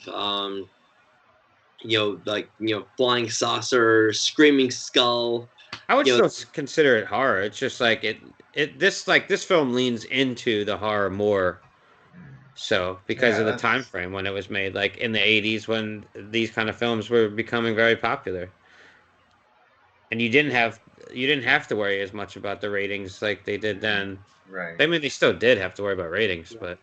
And this is also like the 50s was it was going away from more of like the gothic horror stuff, more of the going away from the universal horror films, and going away from like westerns and going into like the sci-fi stuff. So it's going to the this is like the atomic age of film. Yeah, it was after the bomb dropped, right? So then you started getting stuff like Godzilla and stuff like that, right? Like yeah, exactly. Which is a film that we've talked about on a previous episode. The Godzilla is also a really good film. I love that film. The original one is much darker than people realize. It's way more serious than the other ones were. It's they kind of amped that series up over time. Yeah. It is it's a very serious. It takes itself very seriously, kind of similar to like King Kong, but more so than that. Yeah. But why don't we'll dive into the 82 version. Well, Andy, when did you first come to it? Was it your scrupulous cousins that were Oh yeah, your babysitters. Yeah, my babysitters. Your bad babysitters that were like forcing you to watch the thing? Yeah, I mean, maybe not forcing, but it was. I think I did get freaked out, and and then I ran out of the room. But yeah, I think my first exposure was when I was a young kid. But then when I became as a younger man, or as a teenager, friends got together and we watched it, and it's like so I guess that's my first like proper introduction to it, and it was a really good movie. And even like as a teenager, it's still like the because of like the effects, it scared the crap out of me. Yeah, the effects are amazing. Yeah, I can't tell you the exact time that I watched this movie for the first time. I've seen it so many times. I can't. It's not one of those films. I don't remember exactly what age I was, but I know that it's just stuck with me. The film itself stuck with me more than the time when I watched it. So I'm sure it was probably like similar to you. Andy, like it was probably with cousins, or because me and my cousins used to get together a lot and rent movies from the video store. Right, yeah, the ritual, the weekend ritual. Yeah, you get a couple movies, or I'd have a sleepover and we'd watch some horror films. Yeah, exactly. It was during VHS time, so. But I don't know. I just love the opening of this film. Like I feel like it just jumps right in there as soon as you get in. You're just dropped into it. I mean, there's like that opening scene with the spaceship, and then the title, and then the title card, but then boom, you're like right in it. And then you get the helicopter scene. Yeah, helicopter scene. Yeah, exactly. And you're just sort of like, first time, you're like, what fuck's going on? Why are they chasing this dog? Mm-hmm. I was telling Rob that I watched after I watched Thing from Another World, I decided to watch the 2011 like prequel Right. first, and then tonight I watched the Thing 82, and then like the prequel actually ends with that helicopter. It sets up the helicopter thing, and it shows them finding the thing in the ice and dragging it back to their base camp, and it shows how that the Norwegian base camp, or I wanted to call it Swedish but they're not Swedish. Yeah. Matt calls them Swede the whole time, and then Doc just constantly corrects them. They're Swedes. No, they're Norwegian, bro. The Swedes. Oh, hey, Swedes, you here? And that was like, that was the joke, Norwegian. the continuous joke that I really loved about that. It's like, Yeah. hey, Sweden. Yeah, and Doc just kept correcting him. Right. But yeah, like it shows. That's the one thing I do like about 2011's film, that it kind of sets up. If you watch it right before this film, it leads right into it, and I sort of I do like that about it. It definitely does bend some of the. I don't know. It doesn't make 100% sense though. Like, I see why people don't like the 2011 version, but I did find myself enjoying it. Like I think it's an okay film. I think if a lot of it's the CGI too. It just doesn't look that great. no, And they did actually have a ton of practical effects prepared, and then the studio kind of came in and said no to it. Like, and they already had like all the prep work done. They had scenes shot with actual, because they were gonna try and actually pay homage to the Carpenter film. and that would have been the right choice. But That should have been, yeah. And the studio kind of fucked up that film. yeah, once again, like we've talked about the past with like when we did our Schlocktober event. That's actually like what made Wild Wild West so bad, is because you have one producer who thought he had a lot of these great ideas, and because he had the prestige and the power that the director and the actors didn't have. It's like, hey, yeah, well, fuck, we're gonna do whatever this guy wants, and it was a fucking disaster. And that's kind of like what happens with these films too, like where you're coming to you're coming back to a film, what, like almost 20 years later, 30 years later, and you're trying to do like what John Carpenter did. And I think with the practical effects, and that's what they didn't want to like do the CGI or like whatever, because I think they had a good cast. Had, everything was actually pretty good. The writing was pretty good. I liked everything about it. But yeah, the CGI was like, you could tell like it was like, it's almost like they had something there and then they added CGI, and it's like, oh, it's not quite as effective. No. Like I like Mary Elizabeth Winstead. I thought she's great in it. She is awesome. I like her a lot. She's really good in there. Although I feel like her character sort of doesn't fit for that, because they're Norwegians. Like, it would make more sense. It doesn't make as much sense that they brought like an American in there. I feel like that was just for us as film. Though, they did have other Americans there, and that what we talked about with the original one. Well, they were visiting with her as well, though. I felt like. Yeah, but see, there is that tension between the Norwegians and the Americans. So there is like kind of like what we talked about with the original. Like, there is like this split between the groups. True, and this is still taking place in '82. Right. Yeah. But yeah, so because like I got on this because I was talking to Andy about. I love how '82's film just like jumps right in. As soon as you get the title card, we get the helicopter. They're shooting at the dog. They land. We come right into base camp. We get a quick setup of like base camp. They're fucking around playing, listening to music and playing ping pong or whatever. And then instantly, boom, like their world's shaken up, upside down. This dude's shooting at a dog randomly. Yeah. Yeah, and they're just like, what the fuck's going on? So they run out there, and of course they see the dog. They don't think anything of it. And I just like how Gary springs right into action. He fucking pulls out his little pistol. Yeah. Yeah. Shoots right out the window and shoots that Norwegian guy right in the head right away. Yeah. From a distance too. I know. With a pistol. I thought so. What I was telling Andy is like he must have just like pulled like a Murtaugh from like Lethal Weapon, and like he just did his like neck cock and like he just shot that fool in the right in the head. Yeah. But yeah, it was like you don't really. As soon as the film starts, you're sort of like, oh shit, what's going on here? Yeah.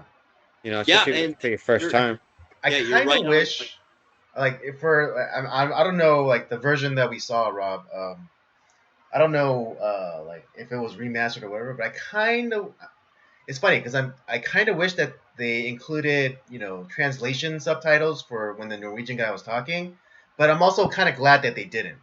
I think that like that was now maybe Hydraberg can correct me on this, but I think this is like the the closest like updated whatever because I know he has the 4K updated version of the thing. Mm-hmm. Yeah, that's what there's no subtitles for any of that.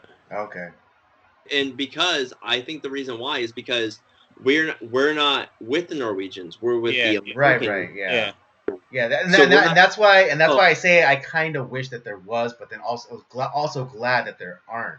Yeah, because we're in the shoes of the Americans, so we're not meant to know. However, there are people who speak the language who have translated that dialogue that the guy was shouting at them. Is like, and what he's saying is that that's not a dog. That's not a dog. Yeah, shoot, don't touch that dog. That's not a dog. That is something. That is a alien. There's something. Yeah. And so right. I mean, you can kind of guess what they're saying, but yeah, again, it's one of those moments in the movie that I wish that there were, but glad there aren't. Yeah, but you have to remember the reason why it's like that is because it's because we're not with the Norwegians, we're with the Americans. Right. Yeah. So we're not smart. Yeah, and that sets up the mystery. Mm-hmm. Like side tangent, real quick. I watched a movie not long ago called Watcher.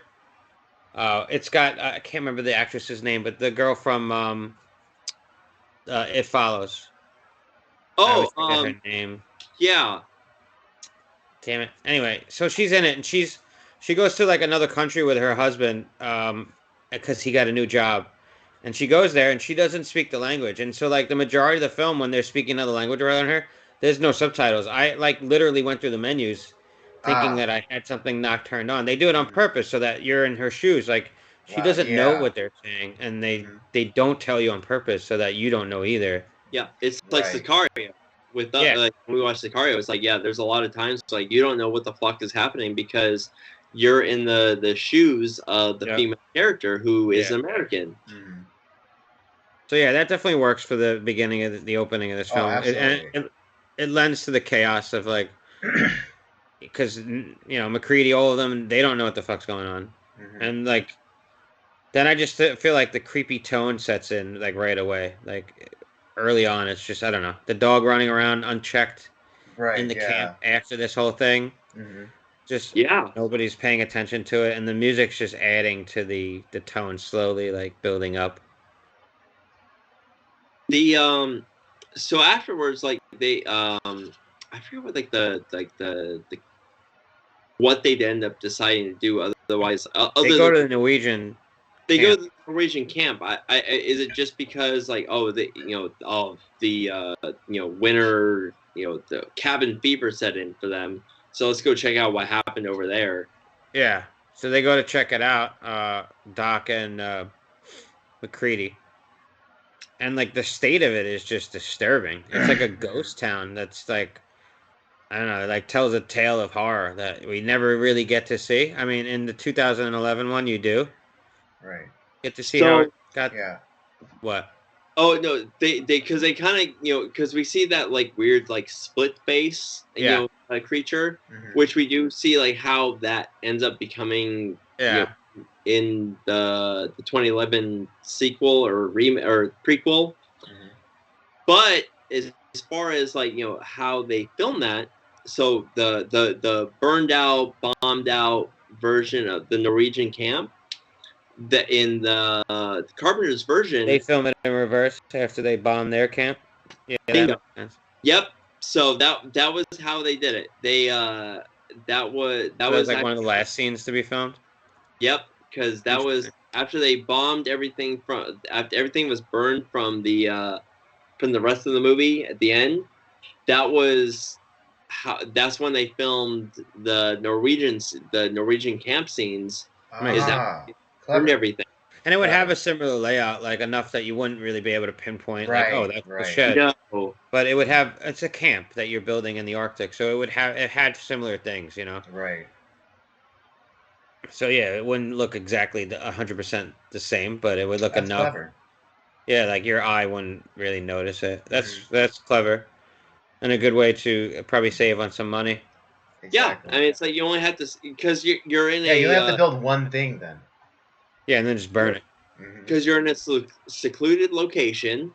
You only have to build like kind of essentially like one set, and that's it. The only thing I think maybe they do is the interiors on that camp maybe might be a little different. I don't know.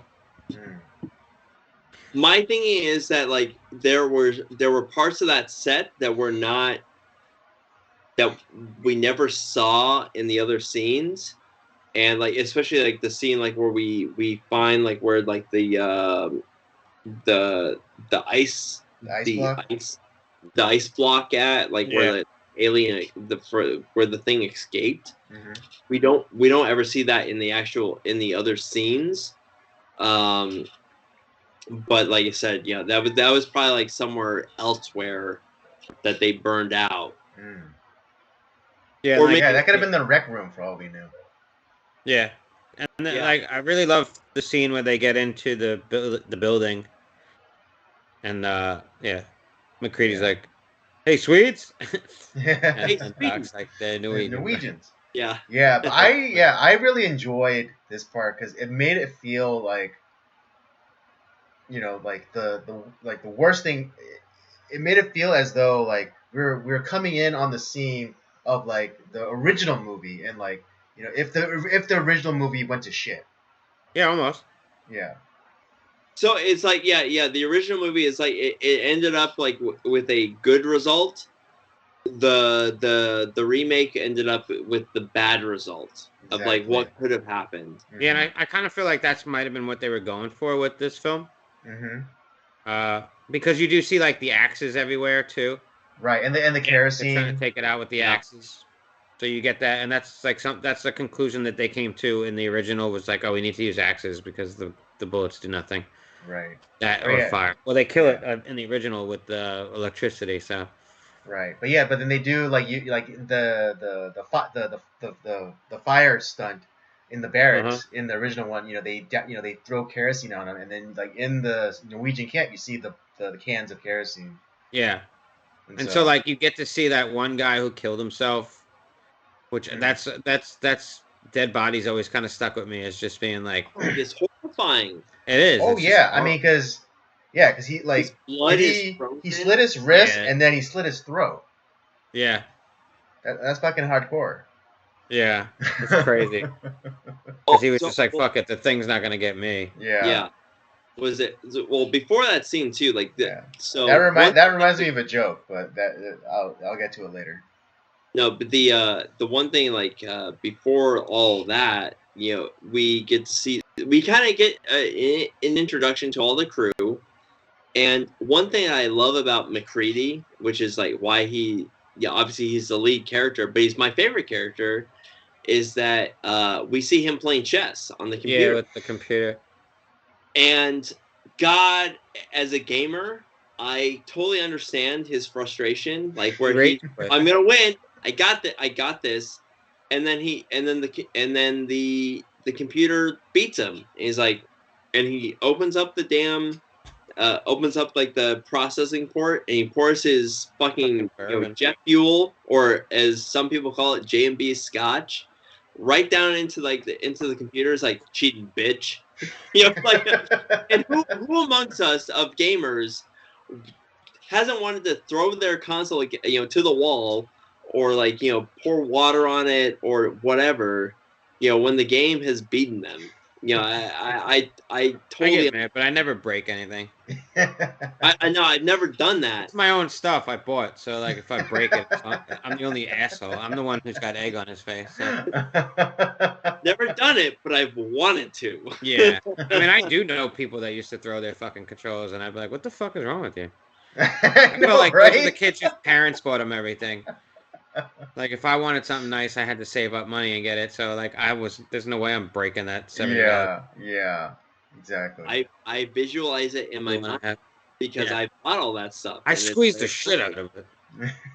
Or like slam it on the couch, you know what I mean? But I'm not throwing it across the room. Hell no. Yeah. But I appreciate the pouring the J&B scotch into the computer's like cheating bitch. And for a minute there, I'm like, is that the same computer that they need to use later to like figure out like how the virus works? Like, oh yeah. Oh, that's a good point. Why would you just break it? Well, no, because it was in his shack or whatever. So, and then when when Doc does his analysis or whatever, it's in like the med bay or whatever. Yeah, I felt like it was almost like that computer's supposed to be like Mother. Oh. Like it was like the main computer, like because he just like asked the question and then it told him like, oh well, 75% of people that are exposed are probably you can't trust them. But I do love just the Norwegian camp. I love the body, like we mentioned, the like grotesque fucking monstrosity of like the conjoined whatever it was, like that's horrendous. You don't get a great look at it until they take it back to camp, which begs the question: why did you take it back to your camp? Just so everybody else can see what happened there. This goes back to where I think that because they are a science crew. I guess, but not that kind of science. They're a lot of those guys are carrying. It's like we have to study it. Yeah, I guess, and that's and the same. I don't remember the character's name, but from 2011, there's the scientist also who won't let it go. You know what I mean? Regardless of like who will get hurt. So that, I guess there's always that ethical decision of like, do we pursue this or it's the unknown, and the unknown can be dangerous. Right, the guy. I love the autopsy scene though when they get it back. Like, that autopsy scene is fucking gnarly. So, what you talking about that too? So Wilford Brimley. There's a couple autopsy scenes, but the first one of the conjoined like men. So the Blair, played by Wilford Brimley. So all the stuff that he's pulling out of that, those are actual animal parts that he's pulling out of that. So like those are animal, like they're like cow or like sheep livers and hearts and stuff like that. Okay. And he grew up on a farm, so he's like, yeah, it's like fine with me. I'll touch him. So he had no problem with that. Yeah, because there's like there's like membranes and stuff that he cuts through, and then like. The problem that the actors had is like, so whatever like steam or smoke that they had pouring off of that thing, like when they pulled off like the plastic, that was the thing that bothered the actors. Like there's like it stunk and it smelled. They were just like they were dying, and John Carpenter's like, use it. Exactly. And I always liked how it's smoking still, almost like. One, because it was cold and they brought it in, but I also always envisioned that it's smoking a little bit still because it was just put on fire. Like maybe 8 hours ago, it was lit on fire. You know what I mean? And based off of like what we see in 2011, bingo, exactly. Yeah, like leads right into this one. So that thing was literally just like destroyed, maybe 8 hours ago, and it's still smoldering. Yeah. And that could you just imagine seeing this for the first time in like theaters in '82? Oh, like seeing this autopsy scene, like the setup of this film, like gross. I know. I feel like there'd been nothing quite like it at the time, and I know like, as far as like trivia goes, I know Bottin like he like nearly killed himself working on this film. Like he would not give up. There were moments where they were like, "Yo, bro, you can relax." Like like there were certain things that they didn't think they could achieve, and he's like, "No, I can do it. I can do it." And he worked like night and day to make some of these special effects like come to fruition. That's fucking dedication. Seriously. That guy he was like dehydrated and like malnourished, and like there were a couple times I think he almost like collapsed a couple times from exhaustion. because he was working like constantly to make these effects work, you know, and just like kind of coming up with things on the fly too, like, and they just work, like their camera techniques, like the way they did the later on, like the spider head, how they shot it and all that stuff is just really interesting. Yeah, I mean that makes a lot of sense to me because the special effects are phenomenal. Like they don't look even like what like I said normally when you see the monster, it's like, oh well, whatever, that's not scary. But every time you see it, it's like it is more horrifying every time. Each iteration, like it just horrible. Ups the ante. Yeah. And I think what it does well is that it takes something you're familiar with and then fucking changes it into like something. Absolutely. So you're used to human anatomy. You're used to what a dog looks like, and then it takes that and turns it into some evil monstrosity that you're just like you don't want to touch. It's slimy looking. It's gross. There's like those weird like that don't belong there. Yeah, and like with like the weird like worm things. Kind of burnt, but it's like it's also still like living almost. Yeah, because it's being created like on the fly too. Right. Like the thing is creating these things, and a lot of times we're getting the thing before he's done or it is done with like creating whatever it is. So we're getting like a semi-realized version like of imperfect versions exactly of the which is even gross. Attempted like imitations. Yeah, like when we get Bennings like later, like he's not done transforming, so he's got these monstrosity. Sort of monstrous claw hand. He has the Nosferatu claws. Yeah, and he looks horrible. He looks like almost like an infant too. Like he's like he's like all wide-eyed. Yeah, exactly. Like he was just birthed, and then he just screams. Yeah, I like the dog scene. I think is horrendous. It's tough to watch too as a dog lover. Like, you feel for Clark in that scene because yes. Dude. Like he tries to stop McCready from shooting that one dog, like, but they don't realize at the time, like anything that even gets touched, if you get touched by this thing, by a tentacle, that's enough interaction with this thing biologically that it could turn you. They just don't know that yet. Right. Like, Blair's the first one to figure that out. Mm-hmm. I also love the scene with the dogs. Like, the more I watch it, like, so like Mac's doing something in the kitchen or whatever, and like, he just hears like this weird noise, like probably like a noise he's never heard before in his life of like that creature being formed. Well, the thing too is because he pulls the alarm. Him and Doc had been at the Norwegian like camp. Yeah, so true. He has more information than they do. It's like, You're right. Something is happening. Like we're gonna pull the alarm. Like, why did you bring the thing back to your camp? I know. That's where like the Doc made a huge mistake. Yeah. And because I think Doc was just like more curious, like, oh, maybe we should bring this back so that Blair can take a look at it. Because Blair is one of the scientists of the group. Doc's like the doctor. Yeah. Yeah. And that's where but yeah, it's just like, so I think McCready is, without like it being like, you know, him planted as like he's like the uber hero, like we don't know that from the start. But naturally he becomes like, you know, kind of the leader and the hero. I guess he's like the Hendry of this. In a way, he's Hendry. But he doesn't start out that way because you have Gary, who's he's really the leader of the group. He's like the marshal, But he gives up that leadership, and so McCready is like, well, fuck all you all, because I don't trust in you. I'm the one that's human. They offer it to Norris too, and Norris is like, I don't want to do this. Hell no. And then McCready's like, oh, well, Childs tries to step in and do it, and they shoot him down. Yeah. No. Because they say somebody black. But that's what I took it as. Like, nah, there's no way we're putting a black guy in charge. Like back then in the 80s. Without saying it, that's how I took it. That's how Childs took it, I bet. Yeah, I'm sure. Oh yeah, sure. Put another white man in charge. Like, that's exactly level-headed. Yeah. Or white is what they meant to say. Yeah, level-headed in quotation. Anyway. Oh. But yeah, that is how that scene plays out in my mind too. Like, it's like, this fucking shit. Oh man. But I love that scene. Just the dog scene, like.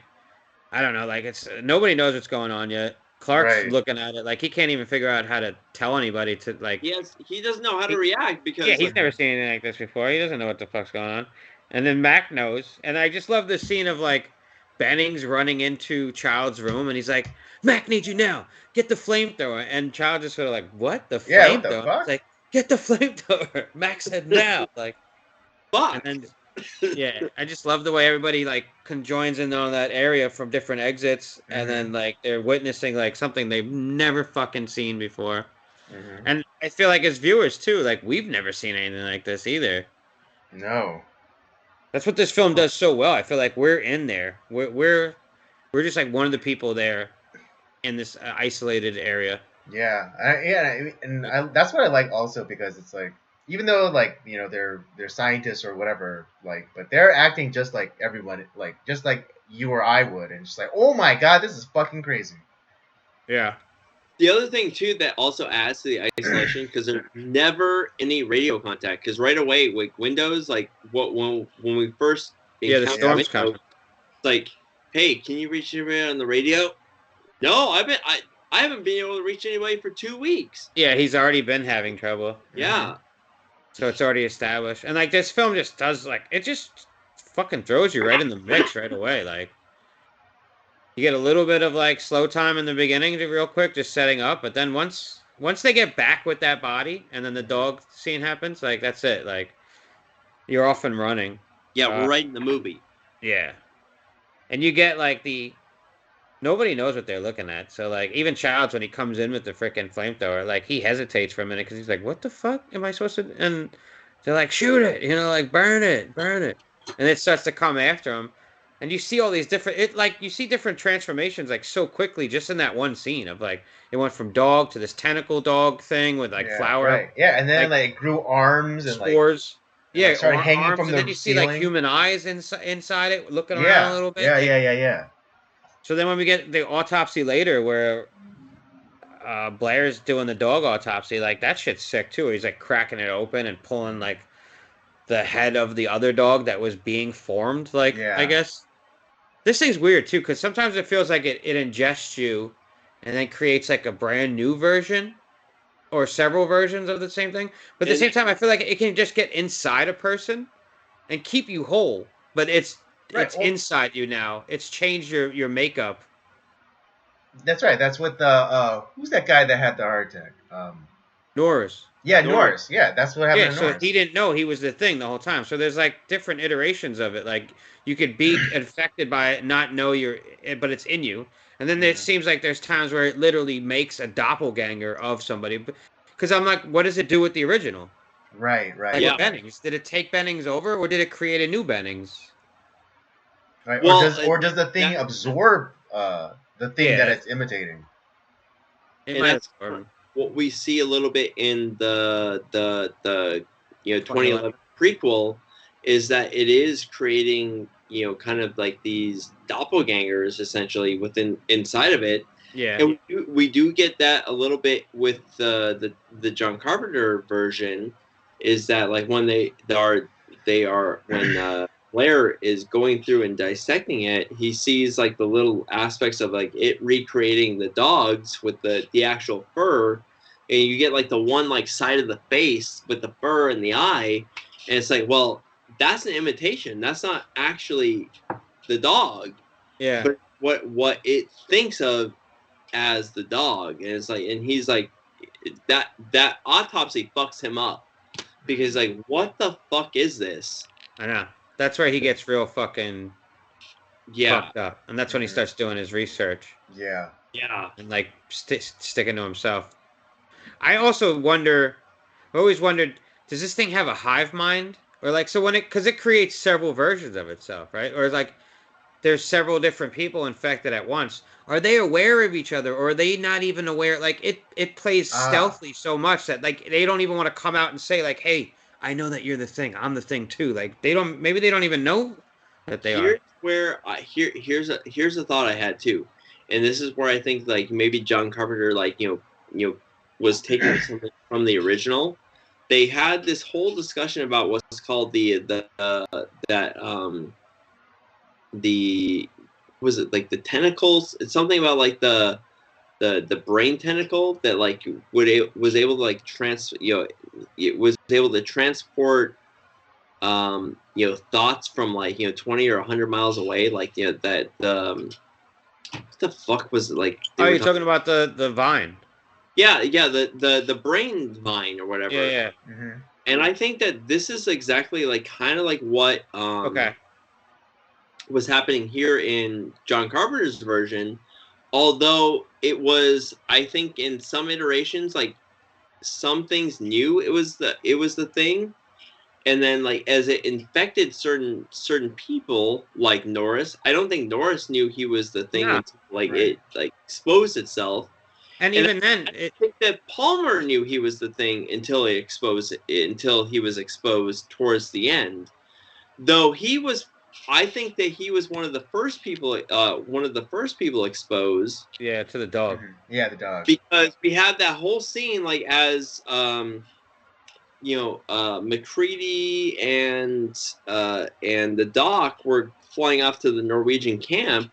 We see the dog just like kind of just like in the hallway, and we see that shadow. Yeah. We don't know who it is, and actually, we're not supposed to know who that is because that the shadow, that was actually a whole different actor. So it was supposed to be like it was kind of supposed to be a mystery of ambiguous on purpose. Yeah. Right.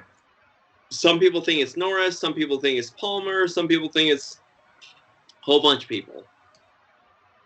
I happen to think it's Palmer just based off of how the story plays out and how the thing can split itself off, and like I think it can create several things. Because it almost feels like its main goal is just survival. So like when it does split off, it's almost like one thing of that split is just trying to do its own fucking thing. He's not even aware of the other thing. He's just trying to survive, right? And like it's like with the blood, right? The blood tries to get away, or the body parts split and it becomes smaller things. So like it almost feels like if it infected you and Andy, you might not even be aware that each other are the thing. Yeah, at exactly. any moment, because it's like, well, you try and survive as best you can. I'm gonna try and survive the best I can. Ah, okay. Yeah. The main goal is to take over. So it's a survival strategy. Yeah. Yeah. And I kind of like a virus, I guess, where it's sort of just. And I think that like that's what they were trying to do in like in the prequel with the 2011 version, is that's kind of like what they were trying to show us too, kind of to explain that a little bit. And I think that is what's happening. Where like one thing doesn't know that it split off and created the other thing. Yeah. The best part of that too is the paranoia that it sets up. It starts setting in with Blair. Yeah, and half the time I don't even know if like where within John Carpenter's version, I don't even think the people that like are the thing even some of them don't even know they're the thing. I don't think they do. Norris doesn't know he's the thing. Certain people act funny, like they possibly like. I kind of think Palmer might have known he was the thing the whole time. Oh yeah, like because I think that like he's like, why are you tying these people up? They're dead already. Like I feel like that was sort of him playing it off, like trying to act like he didn't know what was going on at all when he did. Because to me, Palmer was one of the first ones that was like transformed, because to me that the shadow figure that we see after like is like the thing is the dog walking through the hallway. I think he got to Palmer. That was who was in that room. It looked like either Palmer or Norris as far as like hairstyling. I know you said it was a different actor, but I'm gonna go. I'm gonna go with Palmer. Just I know it was set up to be like ambiguous. Similar to like the ending. I'm gonna go with that is Palmer, just based off of like how like the story plays out. That makes sense. It might have been one of the first ones, and that's what makes me think that he knew that he was the thing. Yeah. The other thing too that like what we're based off of like the research I did about the film is that like I don't know if this was Dean Cundy or John Carpenter that talked about this. Is that talking about the eyes? The eyes. Yep, bingo. That was Dean Cundy, apparently, from what I understand. That was a technique that he came up with. That makes sense. So he could keep track in his mind of who is the thing. So there was like the reflection that you see in a person's eye, right? The light in their eye. Yeah. Is there when you're a human being, but when you're the thing, it's not. It's vacant. And so you look human, but you don't have that light in your eye. You don't have that soul anymore. You know what I mean? So that was a lighting trick that he could pull off, so he could remember who was the thing at any given moment. It wasn't necessarily something I feel like us as viewers were supposed to pick up on, but he let that out not too long ago, I feel like, in an interview or a while back about it. And that's one of the ways to tell in the end, because you don't see that in Child's. I was going to mention it later when we got to the end, but yeah, you don't see that reflection in Child's eye as you do. You see some of the flame like reflecting in Mac's eyes, but I mean, you could also just attribute that to like it's dark. It's a dark scene, right? And also like and the spot position that Childs is in is just not getting hit with light. exactly. But, Like Child's back is towards like the fire, yeah, and so yeah, that could be easily explained away like that. The I other personally like to think of the ending as I almost like to think that the thing's gone and neither of them are the thing, but they don't trust each other enough and they're both just gonna die out there. yeah, bingo. So see, there's that aspect. They share a drink still. Yeah, like the aspect Right. that like dark and we just don't see. The other thing too is that going back to the original, see, instead of like the eyes, obviously, in their scripts, the actors had like, I am not the thing, and except for the guy that was actually the thing, he didn't have that part on his script. Like You're talking about in the 51? yeah, I'm talking about 51. They actually had it on the script of like, I am not the thing. Why would they need that though when they never had that aspect where the thing took over? I really think initially they wanted to. They were gonna go with like what the actual story was talking about with like the shapeshifter stuff. But because of like they ended up changing it so last minute, it was already in the script. I mean that makes sense with Carrington like growing new things and stuff like that. So imagine like one of those and him using plasma. Or imagine one of those things grew up like a pod person almost, and like you could see like, oh shit, it looks like it just created like a pod thing, and it looks like so and so. Or yeah, see, that's an aspect I wish of that film that I think was a little bit more fleshed out, like because he is actually using the blood that they had exactly brought in of like these people that were their DNA.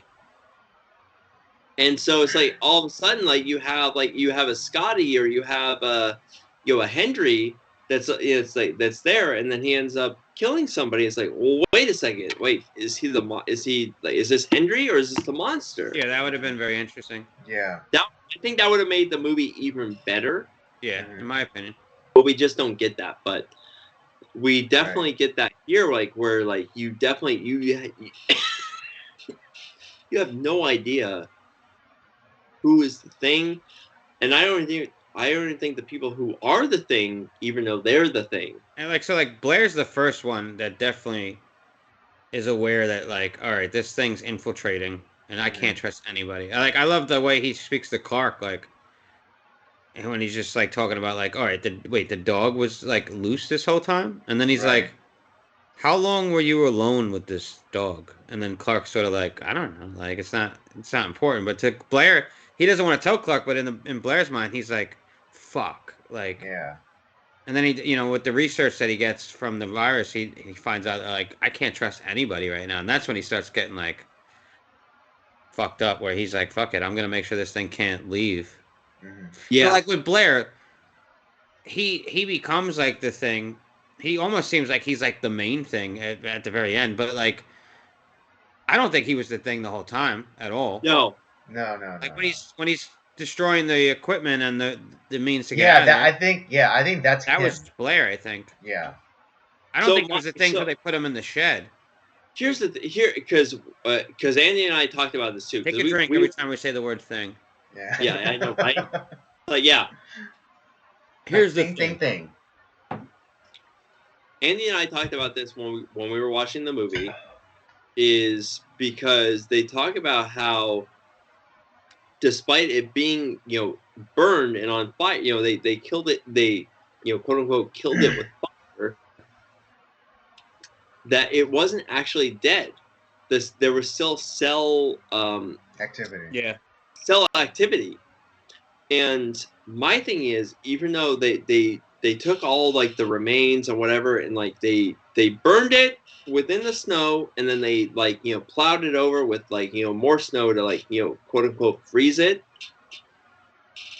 I don't think it actually died, and I think because you had Blair out in the woodshed, that it found its way over to Blair somehow, some way. Oh, like under the ice. Yeah, Either that or somebody visited Blair. Right. Well, I like. You're I right, think because there is that underground tunnel. like layer that yeah. he built the spaceship, which is, to be honest, one of the dumber parts of this movie. But That, and that's what I'm thinking. Like there was possibly like an underground chamber that they. He just wasn't out there long enough to do all that. Yeah. To dig out the tunnel that's and what I'm thinking, like it has to be cannibalize the helicopter. I'm not buying has it. to be the creature. And then dragging that stuff back to the shed, like it's just that's the one part of this movie where it sort of loses me. Right. Well, I postulate that he was infected during the autopsy because when he came to the conclusion that like even like if you're exposed to like a small particle of this thing. I mean, he could have been, He got it on him. Yeah, exactly. They talk about like him like taking the pencil with the eraser, touching it, and touching his lip. Yeah. Why would you do that at all as a fucking doctor? But based off of how everything works, I don't quite agree with that. Like I said, I have a feeling that because he's talking about how he's hearing like weird sounds out in like out in the wilderness.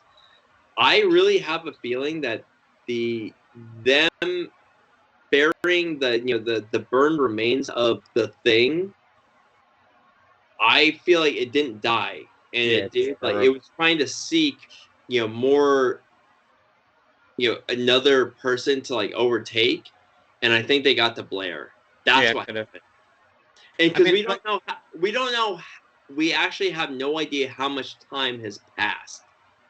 Yeah, it doesn't feel like that long. But also, like we said, Blair literally could have been the thing this entire time since the autopsy, but he was still running around as Blair, and the thing was just staying dormant in him. Yeah, I'm not saying that that's not the case. I'm just saying like that is my thinking. Based off of like what I'm seeing, but I totally understand like where people are coming at. Like he was maybe already the thing when he's going fucking apeshit in the camp. Shed. Oh yeah. I love when he goes apeshit too. I think it's hilarious. That is a very Wilfred Brimley episode right there. The stuff he's muttering to himself about like, oh, you're not gonna get out of here. Yeah, I'm not gonna let you get out of here. Yeah, he's like hardly finishing any of his sentences. Yeah. Fuck you, diabetes. I think the whole movie is actually just a metaphor for diabetes. It could have been.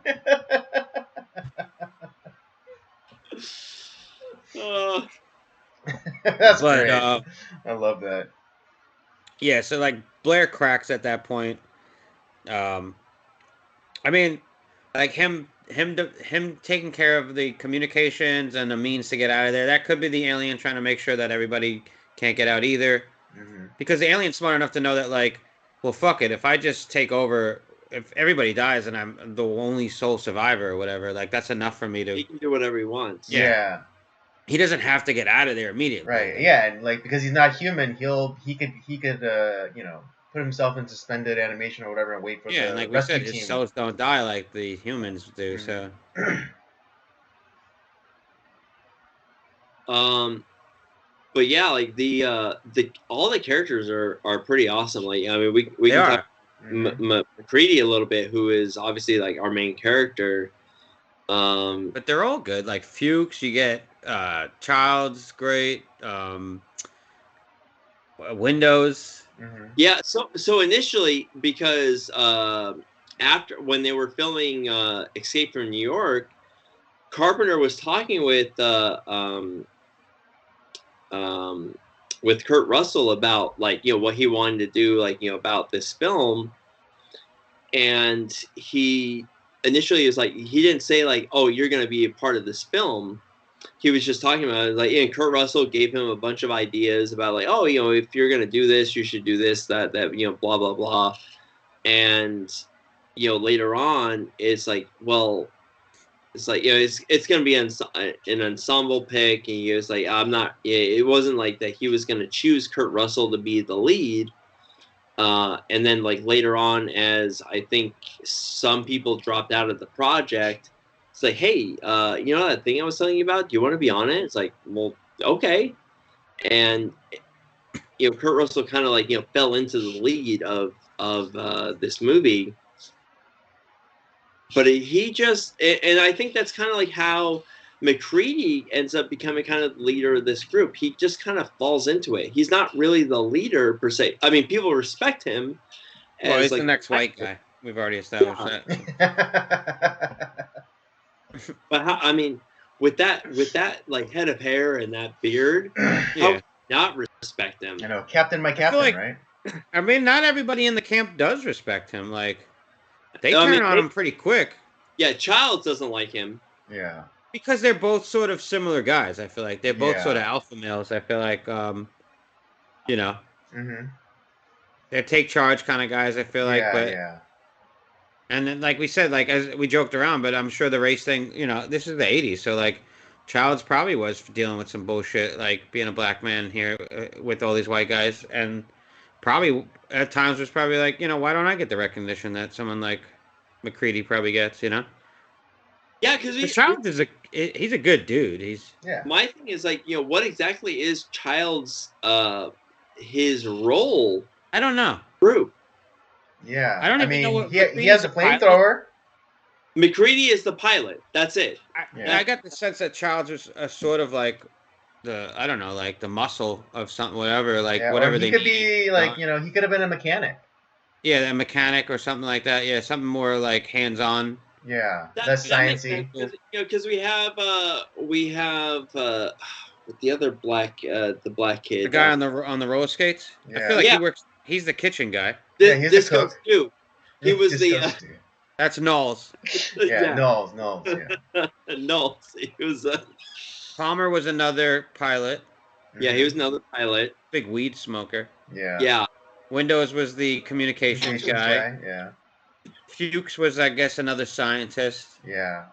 you had Gary, Blair. yeah, Gary was like the marshal or whatever. Blair was like another scientist. Doc, Cooper was like the main like doctor, physician, doctor. Yeah, and then you had Jerry, who was kind of like, you know, I guess like the military guy that was like kind of the head of the whole camp. Yeah, I mean, he had Gary, a badge, right? so yeah, marshal or something. Yeah, Gary, and he was the only one that had like a gun on him at all times. Yeah. The rest Yeah. of the guns were locked up. Also, his fucking little bit of dialogue when they have him tied up and he freaks out, I think it's fucking legendary. Dude, yeah. I have wrote it down. I know you gentlemen have been through a lot, and when you find the time, I'd rather not spend the rest of this fucking winter tied to this fucking couch. The way he screams, and then the scene just kind of cuts. Like, yeah. just love it. That's awesome. Like the heart attack scene, I think is great because I don't think you see that coming. No. It's- Exactly. You know something is gonna happen, but you don't think of that.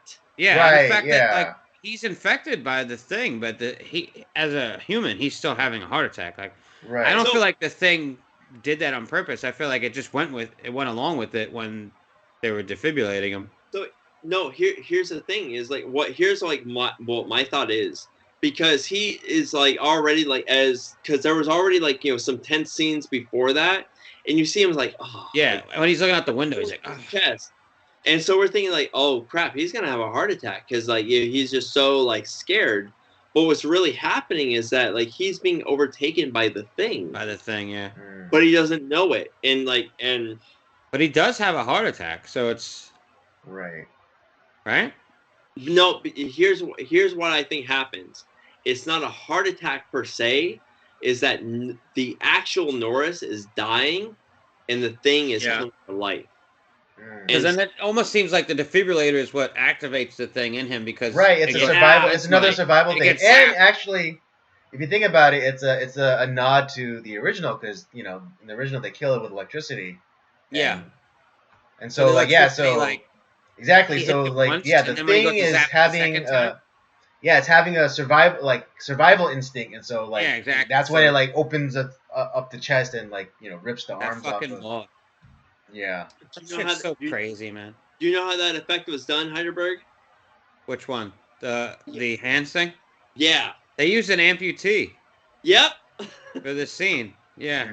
With jello arms.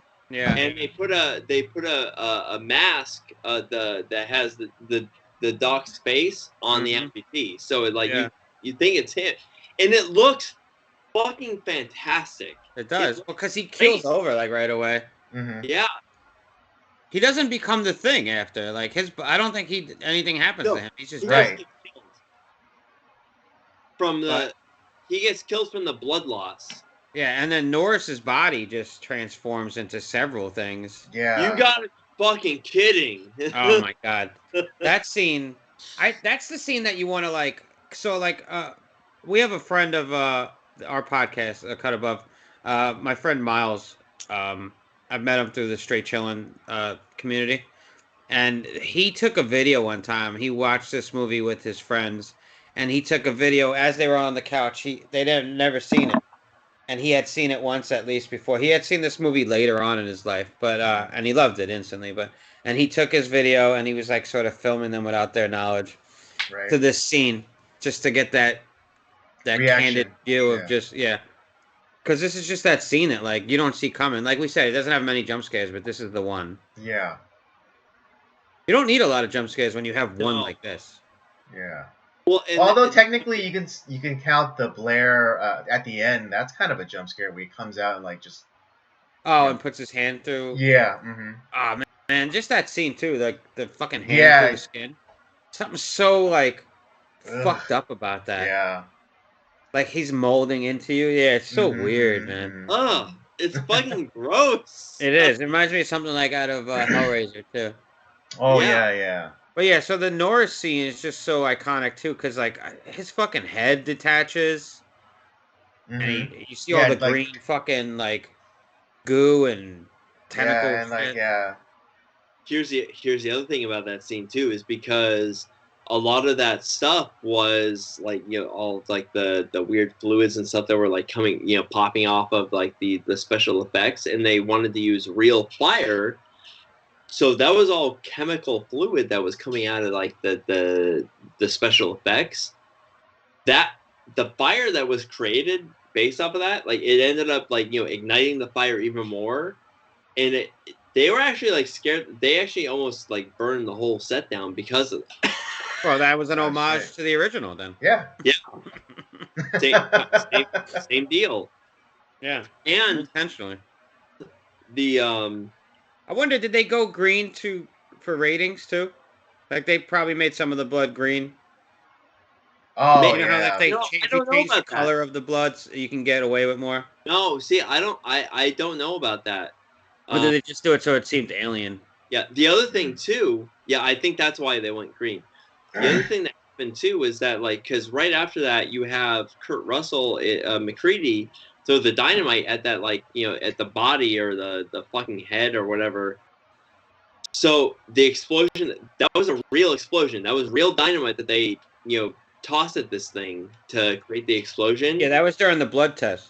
Yeah, and that's when Palmer runs outside. Oh, okay. So sorry, I'm skipping ahead. I missed a scene here, but when that happened, the explosion was so close to the actors that they actually like it blew them back, and they actually got hurt.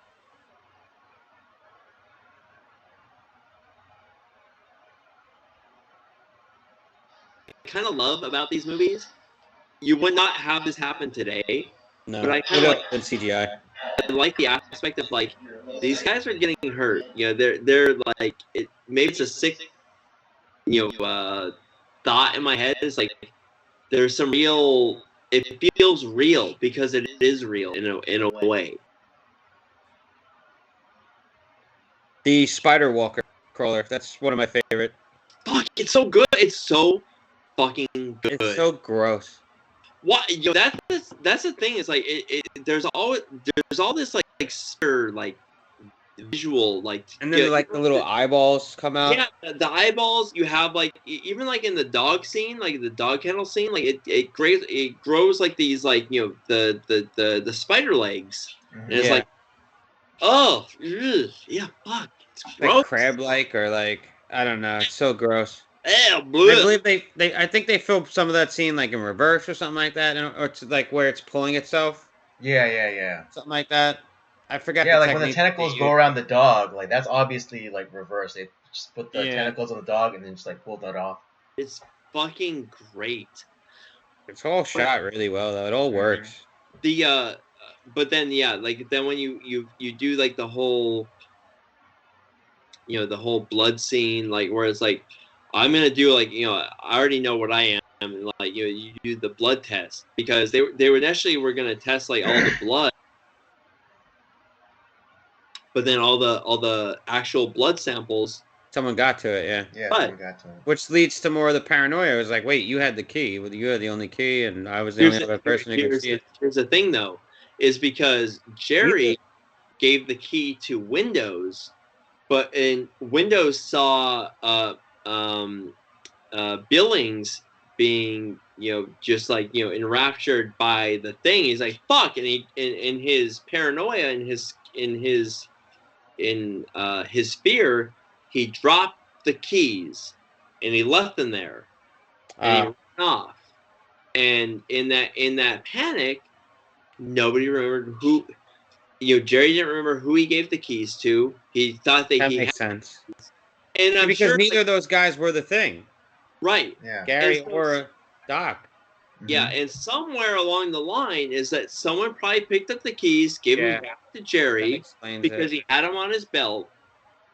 But in that time, the Thing, which I think was which to my belief was Palmer, because we never see Palmer in those scenes, is that he grabbed them, went to the blood bank because he's probably utilizing Palmer's memories.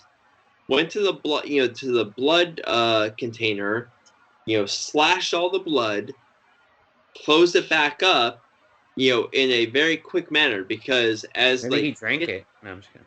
No, because when we get to that scene of like when they're gonna open up the blood bank, we start to see the blood start to pour out. Yeah. So it had to have happened somewhat recently. And that's where I think that Palmer is involved, was, where we, guys who have watched the film several times, it has to have been Palmer. In my opinion, it has to have been him. That's a good guess. It probably was Palmer the whole time. Yeah. And, maybe without him knowing or not.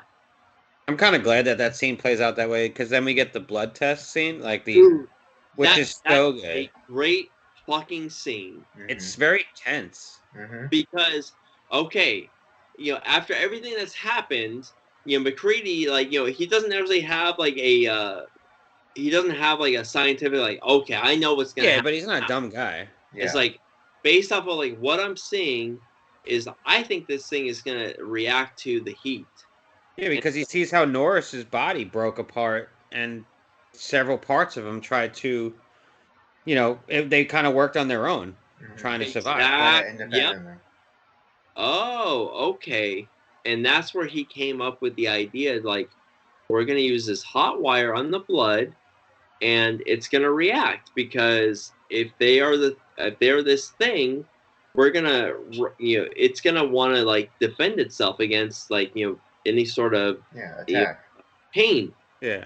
And I know in a movie, a lot of times you want a scene to show you, not tell you. But I like that in this, it does both. He's telling you what he's doing, right? His he explains, rationality, and then he shows. But it works for the scene. It builds the tension as he's telling us, the audience, and everybody in the room. Here's my idea, and this is what's going to happen. You fuck. One of you fuck if you're the Thing. And so anybody in that room who happens to be Palmer at the time, is probably sweating it out. Like, oh shit, he's on to me. Right. Like he's gonna figure it out any moment now. He's also the only one that's looking down. Yeah. And also don't see the You don't see light. the glint in his eyes. Yeah. I'm Yeah. gonna have to like rewatch that film looking for the glint all the time. Yeah. Here's the other thing too that I like about what they do with this is because you're thinking like, oh, it's gonna be like the first couple of guys, right? It's gonna be like, oh, it's not McCready. We know it's not gonna be McCready because it's Kurt Russell. He's the star of the film. But then you're like, oh, it's gonna be like maybe the second or third person. No. And then you're thinking, oh, maybe they're gonna save it to last. No, they don't save it. And I like that he's talking shit to Gary when he tests the blood for Palmer. Like not even thinking about Palmer at the moment. Yeah, I'm gonna save you for last, and then it fucking comes out. So and then like when it comes to Palmer, because we're all like, we're not expecting it to be. When you first watch this, you're not expecting Palmer. Like, I mean, were you think guys it's Gary probably? Palmer? Yeah, we're all expecting it to be Gary. Yeah. Right? So when Palmer hits, is like, and this thing fucking pops out of like the thing. Here's how they did this effect, and this is really cool. Is that the hand that's holding the little like Petri dish? The Petri dish. That is a fake hand, and it has like a whole like a spring-loaded thing. And it pops out of the spring-loaded like fake hand, and it's like, Brrr! That's how that effect is done. It works perfectly. Perfect. And you have no fucking idea that it's a fake hand. Yeah. That worked really well for that scene, and it's startling. Because you're expecting it to be Gary, and then all of a sudden it's fucking Palmer. It's like, fuck. Yeah, because he's having that word with Gary at that exact moment, and so that's where your mind is kind of fixated on, like, oh shit, and Gary's in for it. That is a brilliant John Carpenter. Just he is luring you into a direction. It's a misdirect. Yeah, and it's great, and I love it. It is. And then we just get like a crazy gore fest, which it looks kind of silly. Like that's one of the scenes that looks sillier, but it still works for the film. Like it works perfectly. It does. Because, I mean, when the thing Palmer springs up and grabs windows, clatches onto windows. You obviously know it's a fake. It's a ragdoll. Yeah, it's a ragdoll. Okay. But like the whole effect of Palmer starting to he's like shaking, starting to like turn it like, get me the fuck out of here! Like, everybody's tied to him. Couch with this guy. Yeah. Yeah, his feet go through the ground and like he fucking shoots him, and then he flies up to the ceiling. It's scary as fuck. Yeah, it's crazy looking. And then just like Windows just kind of hesitates too long. Yeah. Just should have lit him up. Yeah, he should have lit him up as soon as.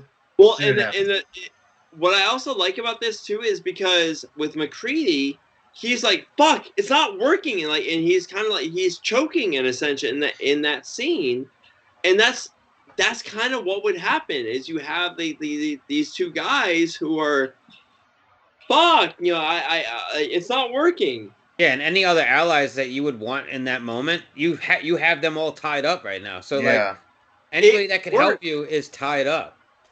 It's fucking great. And so they're defenseless. You have nobody else to help you. It's all on you. And then like anytime this thing touches somebody, like Windows, now he's becoming one of them. And so like in 2011, there's that scene where they're carrying the guy, and then his arm breaks off, and the arm crawls up and attaches to that dude's face from Game of Thrones. Yeah. And like that's similar. That reminds me of that a little bit because he's just left there, laying there, like fucking. That thing's like he's ingesting something from it or whatever it's doing to him. It was like the face hug. Yeah, then later they come back and then like they burn him later.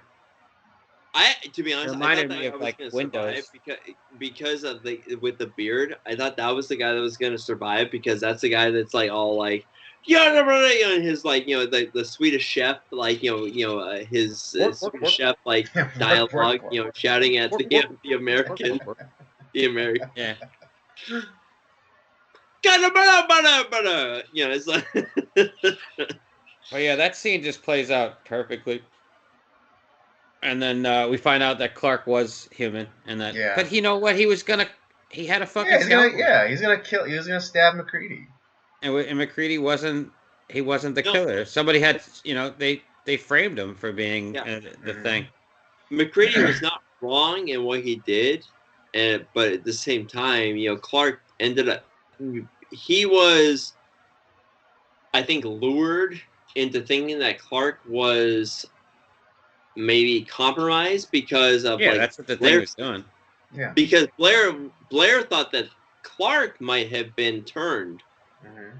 Yeah, and he told McCready, keep an eye on Clark. Yeah. But then somebody at that point had gotten into the McCready shack and, stashed his fucking rags. Who do you think that was, by the way? I don't know. Yeah. It wasn't Knowles. No. Knowles legitimately was acting rationally when he found those. Like, he actually thought McCready was the thing. Because we know that Knowles wasn't one of the. He wasn't the thing. So, I'm actually very curious of who we never find out what happens to Fuchs either. Like, I think Fuchs killed himself because he thought he got infected. Maybe he burned himself, like what they thought. Yeah, like right before the thing was able to take him. Maybe like he burned himself. Ooh, that's one thing that always kind of bothered me too, because Fuchs was like this character. He comes into play and then he's gone, and we never really find out what happened to him. He had a plan too, because he was like working on like something to like the Bunsen beaker, like that was supposedly some sort of like acid or something that was supposed to like kind of either kill or draw out the thing. Oh, okay. And then Blair escapes. Right. And you find his spaceship. Yeah. And that, to be honest, because like we don't know exactly how Blair was infected, and that's where I think like that. Some people talk about how it's like, oh well, he, even though it was a slower process, he touched his pencil eraser to like the corpse, and then touched it to his mouth. Well, yeah, and I've heard there's theories about, like you said, the slower process of like he ingested some of it. I don't think so. As opposed to when it actually, like the actual entity like takes you itself, it's way faster. I think it was actually because the even though they were dead bodies, it was the thing corpses that were in the snow that they burned that had not been killed, that their little tentacles like went off to find like living sources, as we saw with Bennings in the other scene. That makes more sense to me. That I think that fits the movie. It could be. And that could kind of tie into the whole like underground passageway to Blair too, because that could be how the thing got to him in the first place, like through that, and then bingo. Yeah. I think so. I don't know how he thought that little spaceship made out of scrap metal was going to somehow break the atmosphere and go into space. Or maybe it wasn't necessarily supposed to break the atmosphere, but just like get him away. Civilization. Yeah, you might be right. It might have just been enough. Yeah, that makes more sense. Yeah. Yeah. If he could have just like skidooted out of there a little bit, just to get away to the nearest town. Right. Because and that's what he would need to do. Because Blair had, quote unquote, destroyed the helicopter and like the tractor or whatever, the terrain vehicles. Yeah. The cat. But I think that the thing started taking parts away from those things to build the spacecraft. Yeah. Or use Blair, because we don't actually see Blair for a good majority of the film. Could have been utilizing Blair to build this, some sort of transportation device. And this is the southern pole, the Antarctic Circle. So I don't know if you know this, Hydraberg, but Antarctica is not owned by any country. It's a neutral territory that it's a scientific area where you have the U.S., you have the Norwegians, you have all these countries that are doing research there. And so, it makes sense that like, okay, I'm going to create this like little vehicle to go to another camp and maybe find a way off of this ice rock. Yeah, that makes sense. To find another camp somewhere. or be like ET and just like they're wanting to go home. Yeah, just wants the phone home. We don't know. Like, you know, based off like, you know, we see the ship at the beginning of the film. Did it crash land or was it landing on purpose? Yeah, it sort of looks like it's landing on purpose, but it might have I don't know. it Well, might I have mean, went to if land on it's purpose and then crash landed into the wrong area. right, or it could do like the transformer thing, whereas it got over the pole and the electromagnetic thing messed up its ship or whatever and crash landed in the Antarctic on accident. It might have been trying to land in like a more you know uh, a hospitable climate, so it can go and like infect or whatever. Yeah, That's also a possibility too. Yeah. definitely. Yeah, it's an interesting because like in the what was it, the 2011 one, they show like how the crash site was sort of. They show the skid marks and Yeah. how it landed. Well, And you actually get to see the even ship. have it like, you know, trying to like restart the ship. Yeah. Which is that I could have done without all that. Fucking bullshit. Yeah. That's the one scene of the film I hated. Yeah. Bullshit. Are you fucking kidding me? They're gonna try to restart the ship? No. This is not like Prometheus, okay, or like or Alien Covenant. We don't need to restart the fucking ship. Yeah. So the ending on this one too. There's also, I do have a little bit of a gripe though with the ending. Like I like their plan to like, all right, so we're just gonna like smoke this thing out and like torch everything, and make it like we're just gonna make everything so inhospitable that like nothing can survive here. There's no place for it to hide. Right. But even then, like we're gonna have to die too, in order to make sure this the ultimate sacrifice. Yeah. And the plan sounds sound, but at the end, like it gets interrupted. It doesn't go well because Blair's down there fucking around. He gets Gary, he gets fucking Knowles. And I love McCready, that moment where he calls out and nobody responds to him, and he knows that the two black guys were like the last two survivors. Yeah. We do get the last guy, Childs, who maybe he was being honest. Maybe he really did like walk off. Because if it's so weird, because if it's like if McCready isn't the thing and he is, couldn't he just kill McCready then and just be the lone survivor? Like, wouldn't he just have done that? See, or did he just not want to have any more conflict at all? Yeah, see, that's the thing where I'm like, maybe he thought McCready was also a thing and didn't want to kill him because they're not aware of each other. So there is a lot of different possibilities where it's like, okay, Childs is a thing, McCready is not. McCready's gonna die. The thing isn't. There's also a theory that drink that McCready gives him, McCready, isn't alcohol. Right. Yeah, that's the most famous of the kerosene. Huh? That's one of the most famous theories is that it's because you see them like throwing Molotovs in the camp, and then so the thinking is that McCready was holding on to like the last Molotov, but before he was able to stuff in the rag, and so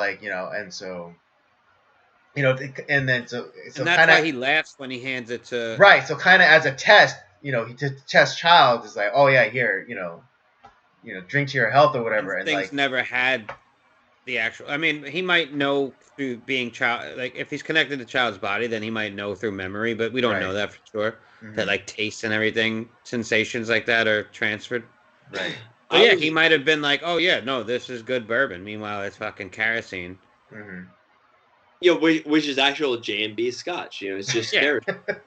And so that might be too. Like that totally could be what like hidden in there, and we don't, they don't come out and say it right, but McCready, he knows because it was a test. So that's an interesting thing too. It's very interesting. That's one of the best parts about this film is the ending. It doesn't give it to you. That's what I like about it is because you can always go back to the Carpenter version, and it's like, okay, is Childs the thing? Is Childs not the thing? and you start to think like how could he be the Thing? How could he not be the Thing? And some people say like, oh well, you don't see his breath, but then kind of technically you do. You see his breath. You could say like, oh well, he is separated. He got separated from the group because he thought he saw Blair, but Which he could have. Yeah, which he could have. Which he could have. Which he absolutely could have. But we don't know.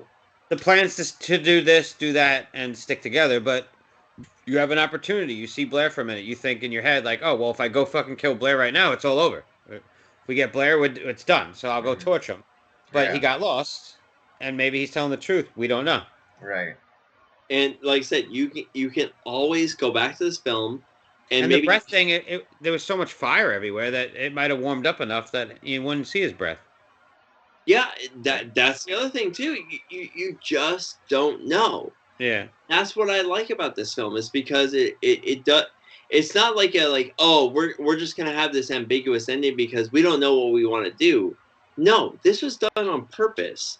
I wonder how much of it though, like how much of it's done on purpose, and then how much of it, as fans over time, have we kind of picked at it and I think grew out of it, like the breath thing. Maybe that might have just been an us thing that we pulled out of it. You know what I mean? Right. So I think the breath thing was us, but everything else, based off of like all the interviews I've seen with John Carpenter talking about this film, I think this was always done on purpose. We were always meant to we were always supposed to be kind of not trusting of Childs, because we don't see him for a while, and then all of a sudden he comes back. And the other thing too is like there's the scene like where when we leave Childs, like, okay, we've done all the blood tests, we know who the Thing is, who it isn't. Now we need to go administer the blood test to Blair just to see if he's the Thing. And he's missing. And so we leave, but for whatever reason, we leave Childs in that that whatever, like the locker room or whatever, with all the jackets, and he's wearing this like Navy jacket. The next time we go into that room, the door's open and it's frozen. Like everything's cold. And the next time we see Childs is at the end of the movie, not wearing the same jacket either. Yeah, he's wearing a white jacket. The Thing destroys, inorganic material. Yeah. And it creates its own thing, or it takes it. If it doesn't take if it doesn't create it, it'll take something. Mm-hmm. And with Childs, it takes another a greenish jacket. It's not the same jacket, so that's another reason why that Childs could probably be the Thing. And it's just kind of like, is he gonna kill McCready? Is he gonna just let McCready die in the frozen tundra? What's going to happen here? And then you wonder, if that was not actual alcohol that McCready was giving him, what was McCready's plan? Was did he think that was going to poison Childs to where he would die? Or was, I don't know. He could have burned him. Die by the J&B, or is he going to die by the J&B? Who knows? Yeah. Also, I do like the ending, nailing it so good, because if it had ended on the ending of the creature, that the end, the boss fight, if you will, at the end, that was kind of lame. It looks cool when he comes up, oh my god, he's so grotesque, but that's it. They blow that effect of just oh, here's a huge monster, and all McCready does. Yeah, and that's cool a little bit, but he didn't fight it. There was no moment where it grabbed him and held him up in the air and nothing. There was nothing. Yeah, and he wasn't fighting to try to grab that stick of dynamite or anything. No, he just turned around and did a weird kind of roll, and then fucking you didn't even need to do that roll. I don't know what that was all about. Yeah. Which I thought was great, and then it's and fuck you too. Yeah, but then he blows it up, and it's just oh, okay, so that's done. Uh-huh. And thank God they didn't end it right there, though. Right. That's the brilliant part. They didn't end it there. Yeah, because that would have been cheesy. Yeah. Yeah. It, like I said, this is why I think that the way that it was ended was done on purpose.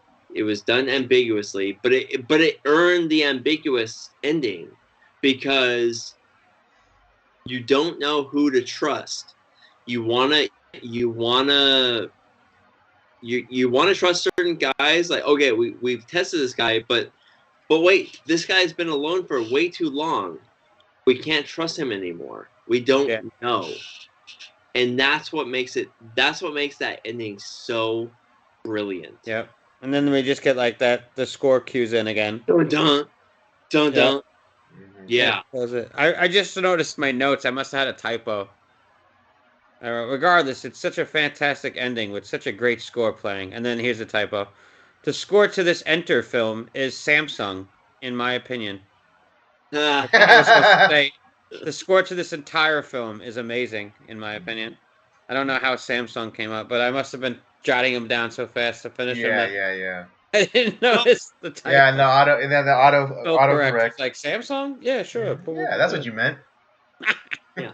So apparently, I don't know if you know about this, Hydraberg, but Blumhouse. Yeah, I know.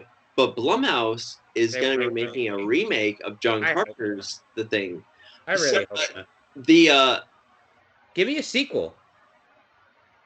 It's not. I'd rather have a make sequel. This film. This film's fine the way it is. Give me a sequel. Yeah, I agree. Have something show up. Here's what I think is going to happen.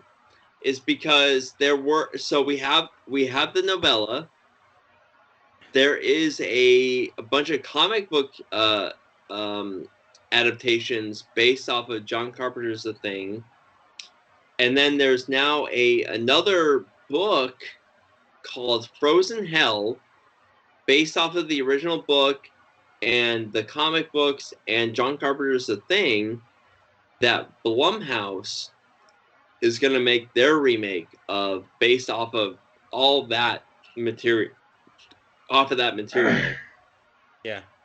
And I think I'll go watch it when they do the David Gordon Green Exorcist too. Two films that are some of my favorite horror films. I don't think you should remake. So, I don't know if I'm gonna want to watch that. Out of curiosity, you will. I'm probably going to, but I just like, why? Don't go to the theater to see it. Don't support No. it with your money. Bootleg it when it. But I mean, Blumhouse has done some good stuff. They have, but they do it with a low budget. You know, I don't necessarily like the new Halloween stuff that they did. I don't know. I hated those films. Because I know you guys have talked about that on A Cut Above, and I was like, Hydraberg really doesn't like this stuff, and you and I think are closer on on our movie ideas, our thoughts.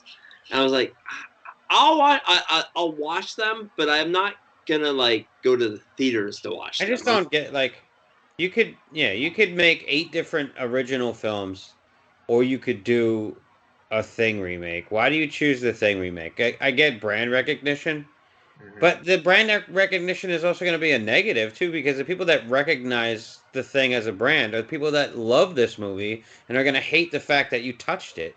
Yeah. And sullied the original. Granted, this one's really good, and it's a remake of one I had never seen before, which you hold in high regard, Rob. So it could happen. It could work. Here's the thing, though, is because what I think is there are certain movies that could earn a remake just because no one really talks about them anymore. They weren't necessarily the greatest films of all time, but they could garner, if somebody does it the right way, they can make do a good remake. Yeah, and you adapt them for a modern audience. Yeah, so John Carpenter doing The Thing, he did a brilliant remake, and I think this remake, everyone talks about this one. No one fucking talks about the original. Yeah. Like I said, to my, breaks my heart a little bit, but nobody talks about it as a remake. I actually I have a customer that comes into my job who's really into horror, and we talk. He's an older guy. He's older than me. We talk about horror all the time, and recently we talked about The Thing, and he hates this movie. He thinks the original is like the one, and I'm like, Well, all right, even if it's a generational thing, I think more so. But I'm like, even if all the original actors from The Thing from Another World hate the remake. I don't get it. This film's amazing. They can both exist. Which is kind of weird because then, like, I look at so for a couple of years we did in December we would do like the original versus remake kind of theme, and we did like with Scarface. That's another film like where like you have the original, which is also a Howard Hawks film that we made into like what we see from the 80s, but no one talks about the 30s film. They talk about the Al Pacino Scarface. Brian De Palma. Yeah, the Brian De Palma, Al Pacino. Al Pacino was the one that got that film made with Scarface. Everyone talks about that one more than the original. You have in the case of like Hitchcock, you have The Man Who Knew Too Much from the 30s. We don't really talk about that one too much. The better version is the one that Hitchcock remade of his own film in the 50s, from 59, I believe, which was A Man Knew Too Much with Jimmy Stewart and... Was that Grace Kelly? It was Grace Kelly. Yeah, it was Grace Kelly, Jimmy Stewart. You have another one with, like, I would say that as much as I love the original with The Fly, I think more people recognize the David Cronenberg version of The Fly. It's so much more, like, I think, visceral and like, oh, fuck, it's gross. The body horror. Yeah. More people talk about David Cronenberg's The Fly as opposed to the original. And I understand why. I think and both are great. Like I said, I grew up with the original with Vincent Price. Not so much, and I just recently saw the Cronenberg version, which is great. But like I said, I grew up with the original, and I love that one. Have you ever seen the Night of the Living Dead remake? No, I have not. Because like I said, I own the original. I've seen the original a billion times, and because like I said, there's two zombie movies that I like: Night of the Living Dead and Train to Busan. What about 28 Days Later? Oh, that's a good one. I've not seen 28 Days Later. What? I have not seen it. Wow. So I'll have to check that out. But from what I have seen, my two favorite zombie films are Night of the Living Dead and Train to Busan. Both great films. But I will check out 28 Days Later. So you've never seen? I did enjoy Virus 32 that you guys reviewed. I didn't like that fucking movie. I actually like what they did with it because I think it had an okay premise, but it fucking wasted. It just spun its wheels. If I was gonna give it a rating out of 10, I was gonna give it like a 6 out of 10. It's not. Oh, zombies can't swim. Water hurts the zombies. But then in the end, it finds out, like, spoilers, but they don't. It doesn't affect them. It just slows them down for a period of time. Yeah. But see, I think that I do think that that's an interesting premise. Did you guys cover that? No, we haven't talked about Virus 32. I wouldn't cover it. The reason I watched it is because that's when I met John, is when you guys were doing Virus 32. So I was like, oh, fuck, I'll watch that. And I did end up enjoying it. I thought it was fun. It's all right. I didn't like the beatdown scene in the end. That's where it really lost me. She died in that scene, by the way. Yeah, she's dead. That guy fucking curb stomped her. She got American History X. Yeah, I didn't want to say it, but that's basically what happened. Yeah. Yeah, it just was like, okay, whatever. I totally checked out after that scene. I was like, ah. But yeah, 28 Days Later. Dawn of the Dead, too. You should check those out. Yeah. Wait, the original one or the George Romero one? For Rob, I personally like the remake better, but I know that's sacrilege to some people. But Yeah. Wow. The zombies were scarier because they could run at you that at was one of full the first speed. films that I thought like that introduced me to Zack Snyder, and I thought like I don't think Zack Snyder's like a total trash. I No, think he's like love not. him or hate him, like I think he's a competent filmmaker. He's He great. just gets he's not like he just gets caught up in too much of the glimmer of film. Sometimes he makes things too shiny and Mm. but he captures certain things really well, and I feel like in that film there's a lot of intense like action zombie chase and like they run fast. It's visceral. Yeah. I kind of dig that, and there's some twists that it takes that change it from the original. I actually think the original is not one of my favorite Romero films, to be honest, but that's just me.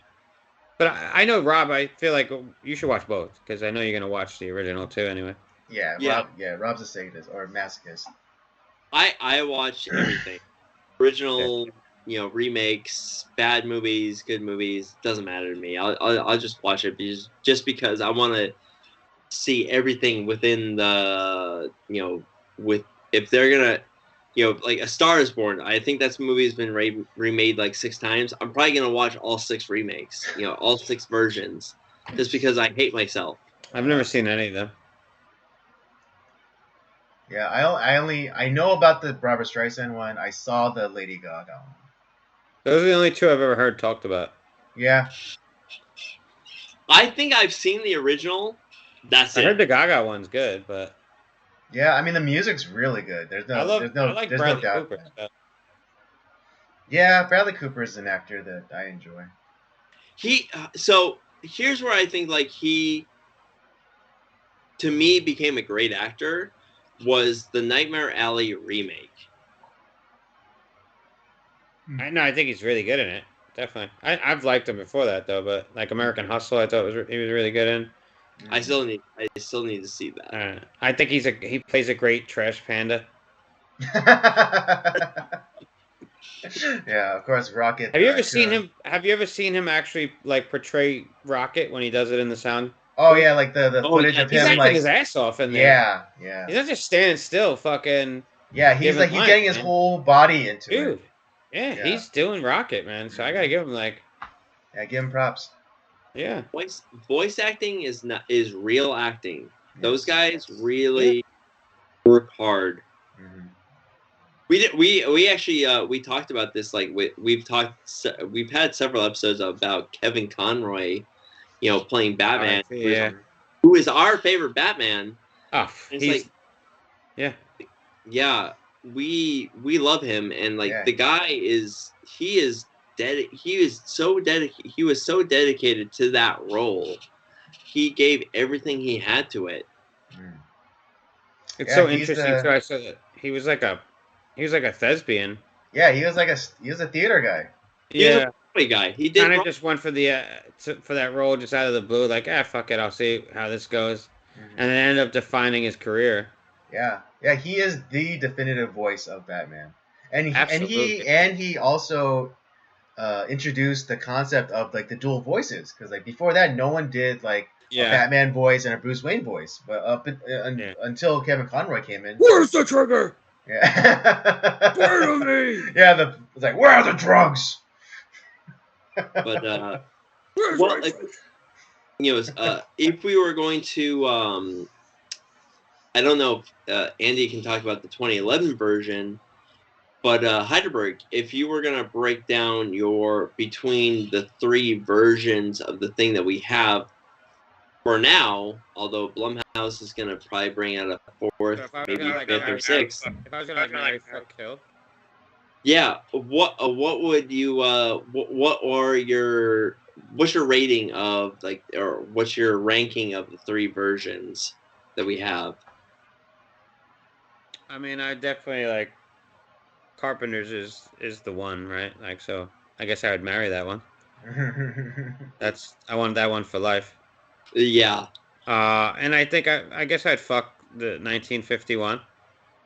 Yeah. And then I would kill 2011 because it doesn't really add anything to the It really the lore. I mean, I appreciate it for what it is. I see like what it could have been. I think it could have been pretty cool. Mm. Um, it was a cool. I mean, it was kind of cool to see the story of what happened in that camp. Mm-hmm. But the fact that it just doesn't look, it doesn't line up with our thing from 1982 enough. I It's, don't need it. it should have been made almost exactly the same so that it looked like it belonged with that film. No, Exactly. it's supposed to be a prequel, but it looks like newer, and it's just like more steps should have been taken to make it line up with it better. So for me, I'm definitely going with the. I appreciate 1951's thing from Another World. I've only seen it the once. I'm not gonna rewatch it a ton, but I mean, like a double feature of that and this 1982, that would be an interesting sort of double feature night. Like if they had that at like a theater around me or something like that, that'd be kind of cool. Yeah, no, And I absolutely. could just I respect it for what it is. Like I've never read the novella either, so Mm. it'd be interesting to read that and then see where that where the differences are between that and these other films. But personally, for me, I think Carpenter's film just it's chef's kiss. Yeah, yeah, I It's couldn't got agree more. everything I kind of like in a horror film or just films. What are you Yeah, gonna because I say? mean, like the horror stuff notwithstanding, it's still a good movie. Yeah, it's just like a human drama, sort of like Hmm. paranoia film, Yeah, like exactly. mystery. Yeah, it's just All human those nature like on full, like human nature, naked and bare, on full yeah, displays. Like, because you put a small group of people in isolation, and you introduce a non-conventional situation, and you see like yeah. how they act, and it's like that's how people would react. It's like what's that werewolf game where you try to figure out who's the werewolf? Oh yeah, yeah, like Night of the Wolf Werewolf or Among Us whatever. or what, something. Yeah, like that's it's sort of like that. Or and then Hmm. you have like the video game Or Among Us. it's Mafia. Yeah, yeah, Yeah, Mafia. yeah. So I don't think 2011 really added anything. So that could go. Mm. But I appreciate like the original. I appreciate it for what it did. I see the stepping stones that Carpenter took, and you could tell whoever like everybody that put together the writing and everything, and just the creation of '82's film. They definitely were trying to respect the original, Right. Yeah. Yeah. but do their own thing. Yeah. The '82 version, I think they were. Yeah, they were respecting it, and they're also trying to elevate it. And But so. if I had to keep, if I had to put one into a time capsule, so Mm. that like if in the future they found one film out of the series, I would put John Carpenter's in there to Absolutely, be yeah, preserved. Fair absolutely. enough. Fair enough. The Carpenter version is the perfect version. It is it one. It's also the closest to the actual story. It is okay. As yeah. Now I've not read the original story, but from everything I've seen, it's the closest to the actual story. The 51 version had it's that it deviated quite a bit from the actual story, and there was uh, a lot of movies that like took from that actual novella, but then they became something else. Like there was Horror Express, there was the thing from outer space, there was all these other ones, and they really deviated from the actual story. The only one that actually gave a damn about the actual story, and maybe because they could actually do stuff with the practical effects, was the John Carpenter version, which is the better version. And the 2011 version, while it's good, it kind of gives us a little bit more background, kind of potentially into with the Norwegian group. It doesn't really add or it doesn't really subtract anything. Like it's not like it's like if you watch it, if you don't watch it, like you're missing something. But if you watch it, you're like, oh, okay, like it's fine. But I don't hate that I watched it, but I'm like, I don't know. I'm probably not gonna watch it again, to be honest. It's not great. But like with like I said, the Howard Hawks version I've seen a bunch of times. I love that film. You know, like I said, I would give the Howard Hawks version maybe like a 3.5 out of 5. But the Carpenter version to me is like that. That is the perfect version of the film. That's that's probably gonna be a 5 out of 5 for me, because I think the film is, the practical effects are great, the actors are great, the writing is great, the cinematography is great, everything. I can't find a flaw in the film. Like, it's so good. Really, and any that are there, you can overlook them. Like I said, I don't know where I would necessarily rank it in like my all-time favorite films, but when it comes to horror films, it's probably like number 1 or 2. I mean, this is a 40-year-old film, and it still holds up. It's not gonna all of a sudden in 10 years fucking fall apart. Like, yeah, and like I said, it's like, and the timeless. other thing that, like, why that why it didn't do well in the theaters was, one of the reasons was E.T. Who the fuck is talking about E.T. nowadays? Everyone's talking about The Thing. Also, back then, now we have the internet, or I feel like people really relied on film critics. So if someone like Ebert and Roper shit on this film, people would literally not go to see that film. So those guys could really hurt somebody. Yeah. And it wasn't just them either. It was a whole shitload of people. Like, I looked at like maybe like 10 different film critics that like wrote about this film, and they just like completely trashed the film. It's like, I hate too when it's like a critic who's not into horror, so they don't understand. That's here's the types of films. Too. This is what I hate too, because I'm also a huge Hitchcock fan. Never won an Oscar for anything, or like any sort of Academy Award or Oscar or whatever. And because I think a lot of the problem is that he's a genre guy, and genre directors and writers, whatever, and actors, they don't win anything because, oh, you're just this type of person. But they innovate things. Exactly. Here's the thing: is like, when you think of like Alfred Hitchcock, like who.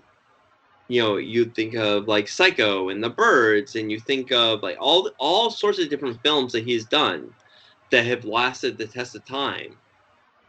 When you think of like with Carpenter, you think of Escape from New York, you think of Halloween, you think of obviously the film that we're talking about now with The Thing, and the films like the other films, Ghosts of Mars.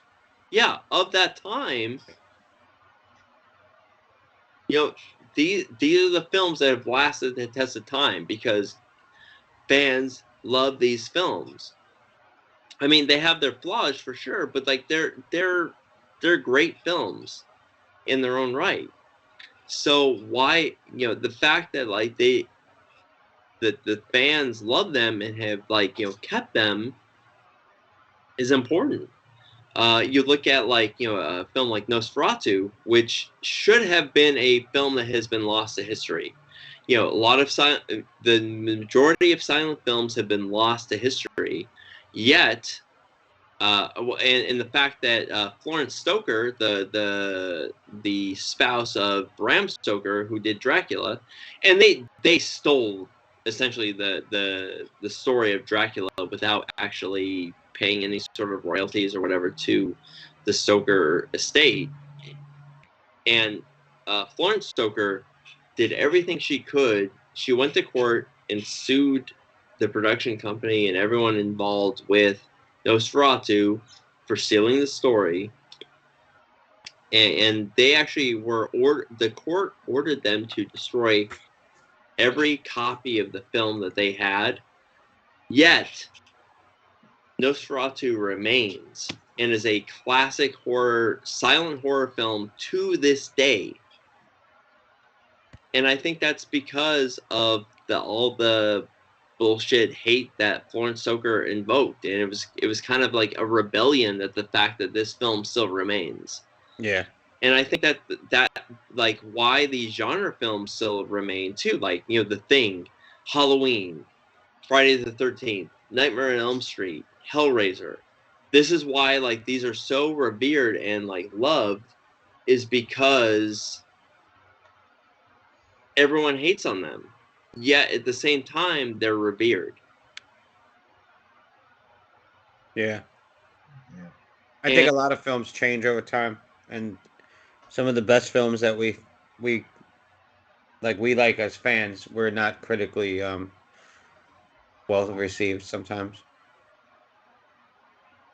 I mean, how many times do we throw around the word cult classic, and those are normally like really good films, but they weren't seen that way. I wouldn't consider this a cult classic, to be honest. I don't know. I wouldn't either. This is just a classic. Yeah, this is just a classic. Like we covered Donnie Darko a couple months ago, and like that's a cult classic. Yeah. It sort of got more popular over time through home release and stuff like that. Mm-hmm. Yeah. The reason why I never watched Donnie Darko is because I already thought I watched it, like, because I was like, oh, because I kept maybe it was a time loop, and you were yeah, I kept confusing Donnie Darko with like Donnie Brasco. Yeah, yeah. You watched Donnie Darko. The Donnies. Chino show up. I watched Donnie Brasco before I watched Donnie Darko. So Donnie Brasco is a phenomenal film. We did cover that film. Yeah. Did I say he was a rat? Donnie. Forget about it. You got a couple fajos. On Mars, the best cooks are gonna be men. Forget about it. Shut up, Annette. I don't know how you know. Oh, this is a fajol, but you know, a couple fajos. Bina on the outside. But like I said, I love John Carpenter's The Thing. I love the original.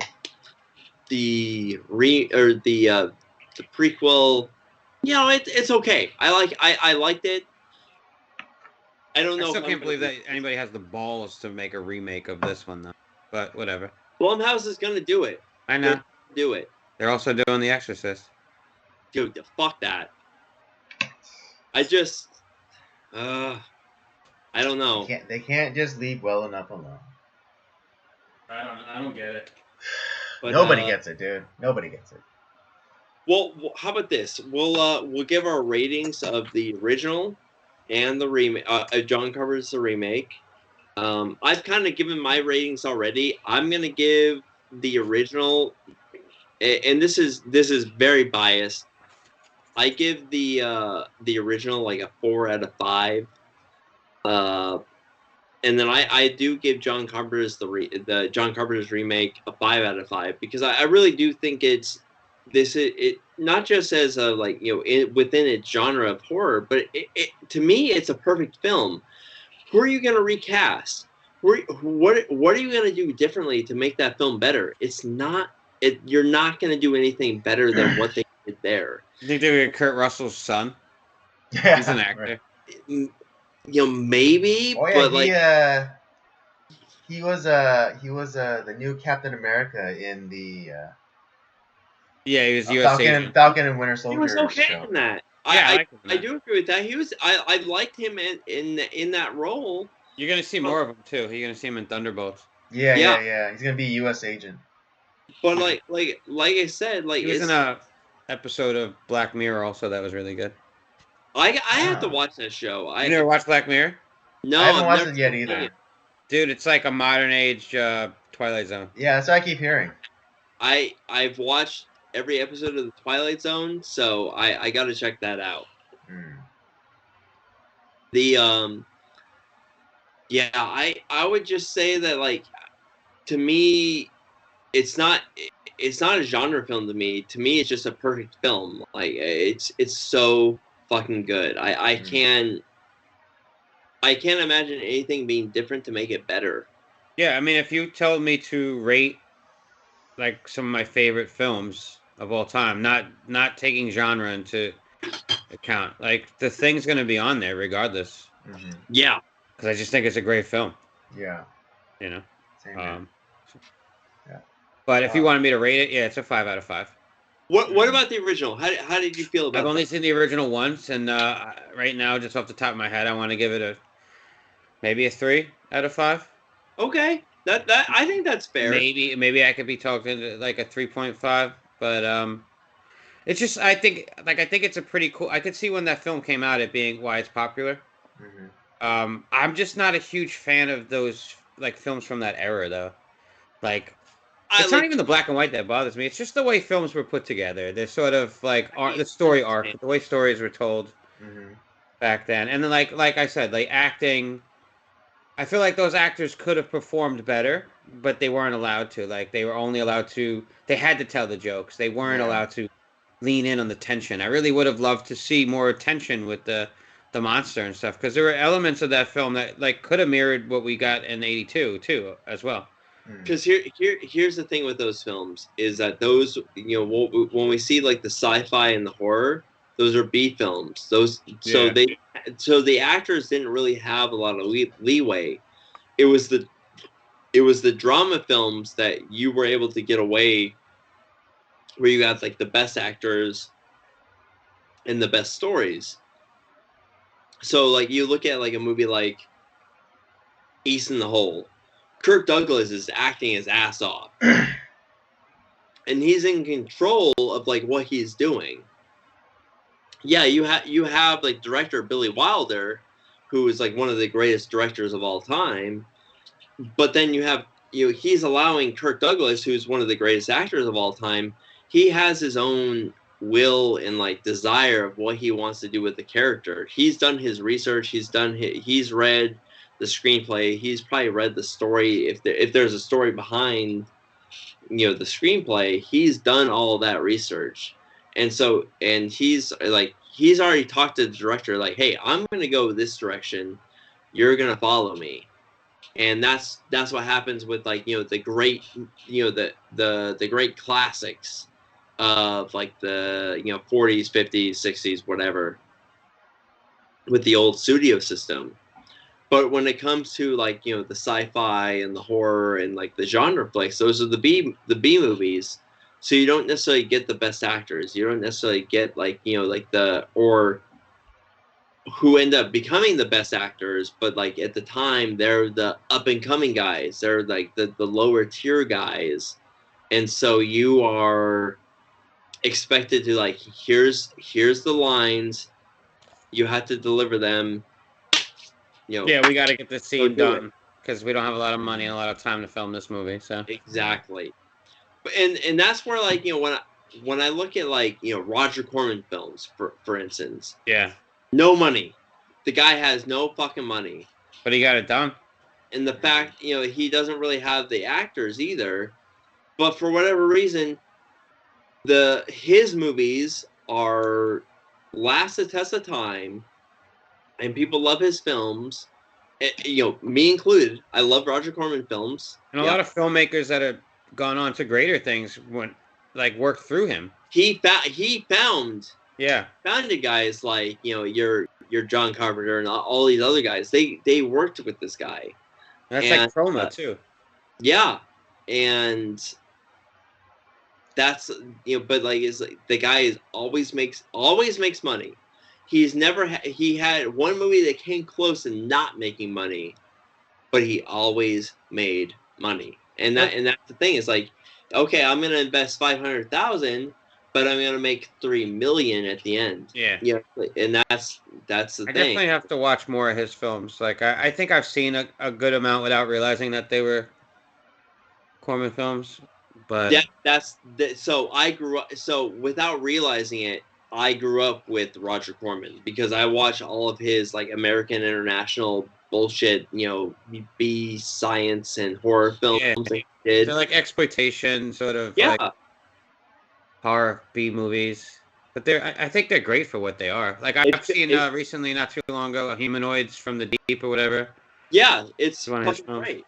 It's crazy. It's problematic, but they're basically like see people that come up and they're trying to rape all the women. Yeah, all the salmon, like yeah. But then there's like a scene in the end where like literally like chaos ensues at this festival, and it's like crazy. It's kind of awesome. Yeah, and like for me, I grew up with Mystery Science Theater 3000, and that's Roger Corman. That's a Roger Corman show. Like I watched all of his older 50s films because he was hired by American International to do all these films, and they're great. And so that's why I watch and I grew up with Howard Hawks. I watched a lot of his films, all his westerns, and all his the stuff through his production company, pretty much. And so that's why I grew up with The Thing from Another World. It's like I said, I've seen the film 100 times, and so I'm a little biased when I give it a 4 out of 5 rating, just because I love the film. Similar to John Carpenter, that's his favorite film. But I agree that the Carpenter's version is better, mainly because it's based off the book, and he did more with the material than what could have been done with the original. It was just like a perfect storm. Yeah. It was like lightning striking. You had Carpenter, good writing. You had Bottin doing his thing, at the peak of his time, I feel like. And then you got, what's his name, Cundy. Just working. And even uncredited, you had Stan Winston. Yeah, Stan Winston. You got Kurt Russell just performing his ass off. All the actors are performing their ass off. Mm-hmm. I don't know. It's just like a perfect storm. Andy, what are your ratings on the films? Well, he hasn't seen 2011, right? Yeah. I mean, well, we're just doing the two. Okay. But I'm in agreement with Hydraberg on this one, and the 51 is a 3, and Carpenter's a 5. Like I said, that's a very fair assessment. Like I said, I give it an extra point for the nostalgia factor for me. Yeah. So you hate us both. I get it. Yeah, pretty much. Fuck you both. You're awful. How dare you not give it a 4? But I hate it. May God have mercy on your look soul. to the skies. Yeah. Look to the skies. The end. Buddy. Come on, right. Listen to Scotty. All right. All right. Okay. Well, nothing else to add, you guys? No, I have nothing else to add. This has been a lot of fun.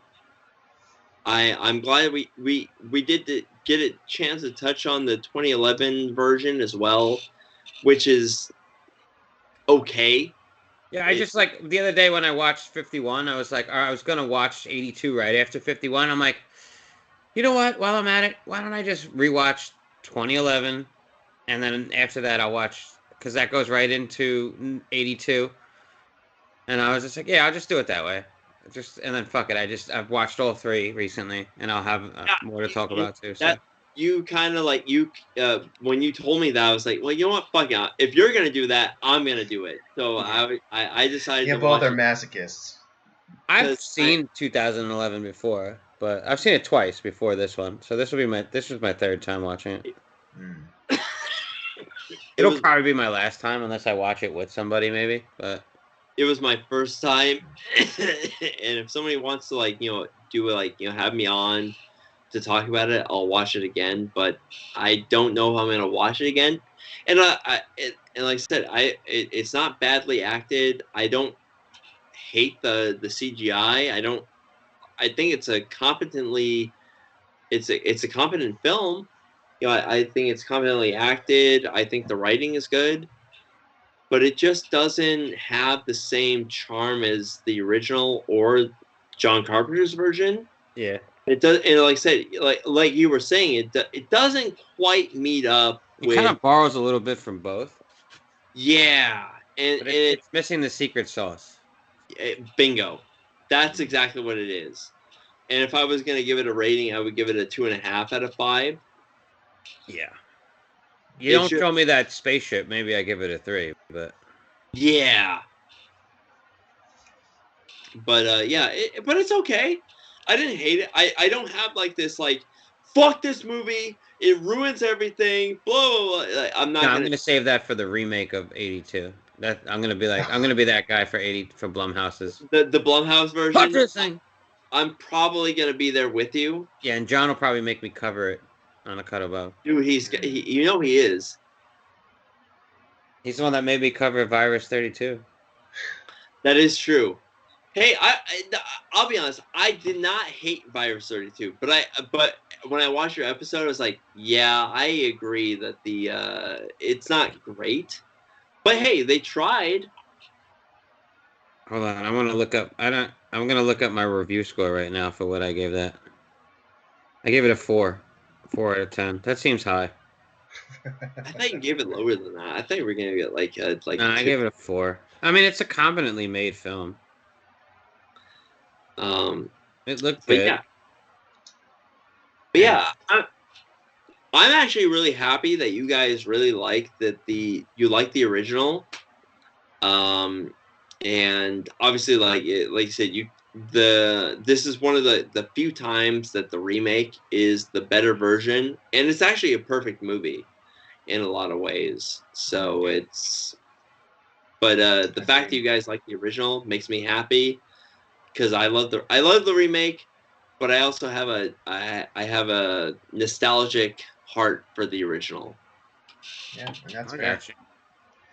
That's fair. All right, folks. That's the episode for today. We thank Hydraberg for coming on. Did you have a good time? I did. Just like Awesome. last time. Just like last time. Just like always. Yeah, don't forget to check out Hydraberg and the gang on the Cut Above Horror Review podcast. A cut above. A Cut Above. I'm sorry. I don't know. Maybe there is the cut above. I don't want to trample on their stuff. we're better though, if there is one. Yeah. Fuck these guys. Fuck those guys. Only watch a cut above. Cut above sounds like a cooking show on Bravo or some shit. and you wouldn't be wrong. But yeah, everywhere you can find podcasts. And don't forget to check out the library of our content, Circle of Jerks podcast, the main podcast, of course. Don't forget to catch the live stream that we do, me and Rob, every Tuesday at 6 p.m. ish Pacific Standard Time, Nocturnal Transmissions, and Rob's gaming show, Up by Up Down. Don't forget to follow us on our various social media accounts, Twitter and Letterboxd at PodcastCOJ, and Instagram at Circle of Jerks Podcast. And with all that said, we thank you for joining us for this episode. Come back another time.